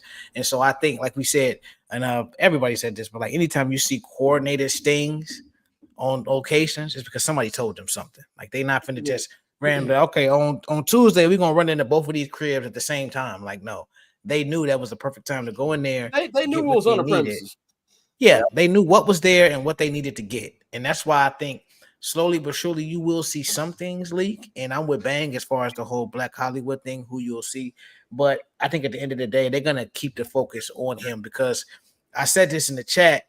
I'm sure there were some consensual freak-offs that took place. Like, let's just be honest about this. Like, I'm not even trying to be funny. Yeah, no, it's funny, but I'm not trying to be funny. Like, there was some consensual. I'm not laughing. I'm laughing at the word freak-off. I'm laughing at the word freak-off being in a U.S. government indictment. Bro, in an indictment. But like, no, I think there were some consensual situations where you had a bunch of people who were rich and famous and powerful who came in behind closed doors. We're going to do some drugs and we're going to party, we're going to fuck, and we're going to go home. But at the same time, did you see that video of Neo's baby mama yelling at him, talking about, tell him about the freak-offs. Tell him about the freak-offs. Exactly, bro. Like, I'm sure it's plenty of folks who was there. Like to Larry point, G, since we were shorties, they've been saying, ain't no party like a Diddy party. Yeah. It just became taboo to talk about Diddy parties in that sense, where people be like, hey, he be wilding. Like, it just got to that. It felt like Breakfast Club kicked that shit off when they was playing his videos back to him and kind of like making fun of him in a way, but he wouldn't really react as much. And people felt like, oh, Diddy ain't really about to kill nobody. We about to talk shit about this nigga because it been a super thing, this party thing. Like now it's a negative light. But even before he got arrested, people was like, nah, I ain't never been to no Diddy party, because they already was like saying, like, without saying what it is going on. But like, man, somebody said Jamie Foxx about to never have another party again. No, that's what I said. That, like, but this shit is wild, and it's so many different theories that you could believe in, because, bro, like most of the stuff we grew up hearing about this man is coming to fact. Like, we grew up hearing about the crazy freakiness. We grew up hearing about the power tripping. Him may have slapping somebody in public. Him may disrespect another superstar in public. And we've heard about all of these things. And him trying to fight Kendrick over the King of New York thing. That story done got more elaborate. Like, oh my God. And I feel like every video I see from him from the past, like, I don't know, I saw a video today when Keenan Ivory Wayans had his short-lived late night show, and he had Puff on there and he had Mike Tyson on there, and looked like Puff was trying to copy film. Mike Tyson took that nigga hand, moved it, and then like he sat like on the side of the couch like this. It's just like stuff you start to see, and it's just like, it's kind of weird, because it's like, I always kind of knew Puff was a little crazy. I didn't think he was like this. And like, even if you go back and look at a show that I love, Making the Band, some of that stuff ain't funny no more. Yeah. Now that really you know how he is. Yeah, like he really looks like a maniac. And like, I mean, there was one clip where him and Cassie were on the red carpet, and like you said, hindsight is 2020 now, but like you see him mouthing something to her, and she looks like fucking terrified. And like, it's one of those things where, you know, throughout the years, people, like, when he did get him to the Greek, everybody was like, you know, Puff, that's not a character. That's really how he acts. I seen that happen in person. Like, I seen that moment for Get Him to the Greek happen in person. And when I saw it, I was like, yo, that nigga, that's a true story, huh? That's how he really be acting. But like I said, man, and it's not even a joke. I'm dead serious. Freaky Frank Lucas. Where's Frank Lucas from? Where he get his money at? Harlem. What did Puff Daddy used to do? He used to run numbers in Harlem. He used to run numbers with Nicky Barnes and all of those people. I thought he ran numbers for Frank Lucas. It was Nicky Barnes? It was Nicky Barnes, or it was Barnes. It was Nicky. Yeah, it was Nicky. And they popped him because they thought he was snitching. Right. Yeah. So I truly believe, and I've believed this for quite some time. I truly believe that once Puff got to where he was Puff Daddy, that's why he always repped Harlem. That's why we always talked about Harlem. His daddy wanted to run Harlem. His daddy didn't get to do that because he was killed when Puff, I think, was like 2 years old. Puff ran Harlem. Puff fashioned himself like Nicky Barnes and his dad and Frank Lucas and all of these Harlem niggas. He ran Harlem. But in this case, he ain't running through drugs unless somebody's about to tell me he was running drugs and all that stuff. Then okay, cool. But he didn't run it through from that. He ran it through sex and violence. Mm-hmm. Everything revolved around women. So when I say he's Freaky Frank Lucas, it is not to joke around. He was a freak version of all of the niggas that people grew up idolizing in Harlem. Those niggas. Yeah, man. I'll say this, and then Larry, I just had one more question for you, not Diddy related. I'll say this. First of all, I want you niggas to actually know what sex trafficking means. I seen too many people That y'all too. think that just means fly out. Sex trafficking is not fly outs, my nigga. Like flying workout is just one part of the dastardly crime that is sex trafficking. I know y'all stupid out there, but quick Google search clear that up. On a non-Diddy subject before we wrap this show up, Lero, is there anything in the culture that stood out to you this week outside of the Diddy situation? Oh man, honestly, not really, bro. Like this thing is taking over like Drake and Kendrick did for that moment. Yeah. I don't even know what I'm sure something has happened this week, but Future album came out last night. didn't hear it yet. I heard half of it. I haven't been able to like divulge, but I listened to it on the way to Indianapolis this weekend. Fire. I heard like 3 songs, but I was hungover like a mug today. Like I met CeeLo last night, Joe. So like I was in a whole different world. I mean, even though CeeLo, some shit happened with him too. But anyway, like I just want to stay away from all niggas who got problems with women. That's what I want to do. If you don't know how to treat women, stay the fuck away from me. I don't have stay away from me, bro. Like this whole, even I don't mean to get back to it, but the way people respond and react, like your first thing is to say they after this man. Your first thing is to, and it's people with kids, with daughters, wives. It's like, yo, like, you know, some of the people weren't willing to be there. Like they might have wanted to be there. Like what I read was like some of the girls who thought they was coming to get with Diddy and ended up having to be with male prostitutes for his enjoyment for hours on hours, if not days. And to the point where they was giving him IV, and it's like, yo, how do you defend that? Where do we go wrong where we think that that's just having sex? Like he just because he freaky? Like, nah, he not just licking feet, my nigga. He doing some things, bro. He not a toe boy, nigga. He doing a lot. And it's like, bro, we have to stop as men, especially. We gotta stop allowing certain shit and being around certain shit, because it's just like at some point, if you don't correct the cycle, there's gonna be another person that we all loved what they did for us, or musically we love their music or what they contributed to the culture, and then we're gonna have to see the dark side of them and pull them back and pull them down. And the only way to stop these niggas from getting up and getting pulled down is to stop these niggas from the jump. Like you got to stop the behavior first. We can't keep on doing this. We let shit slide because they are who they are. Shit, fuck that. Let's get some clean niggas up at the top. I'm tired of people. You wouldn't have to do nothing if you didn't do nothing. They wouldn't have to pull you down. That's my point. And we'll wrap it up with something you actually tweeted, Lero. Stop going out your way talking about y'all still listen to Diddy and R. Kelly, bro. Nobody asked y'all niggas. Y'all doing too much for the attention. Y'all trying to be defiant, and you just look like a weirdo. But yeah, real quick on that.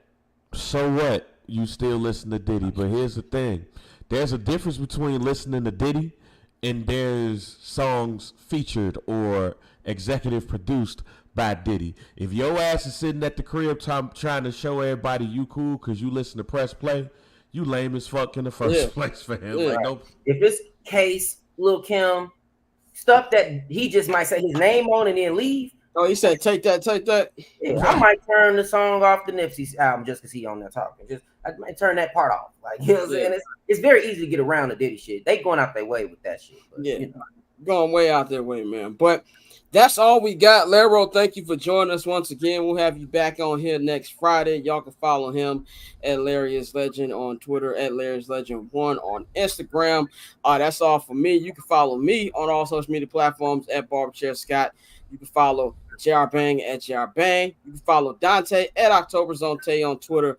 Follow the Barbershop Network at Barbershop Network on all social media platforms. Follow HMB Media at HMB Media TV on Twitter and at HMB Media on Instagram.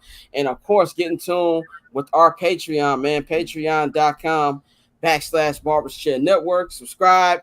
All 4 different tiers, man. Pick whichever one fits you. And, of course, visit our merchandise website, the BCNetShop.com. As you can see, you got all of the different, merch from all the different shows, man. Shout out to everybody who has copped, keep copping. I got on the hoodie and the hat right now.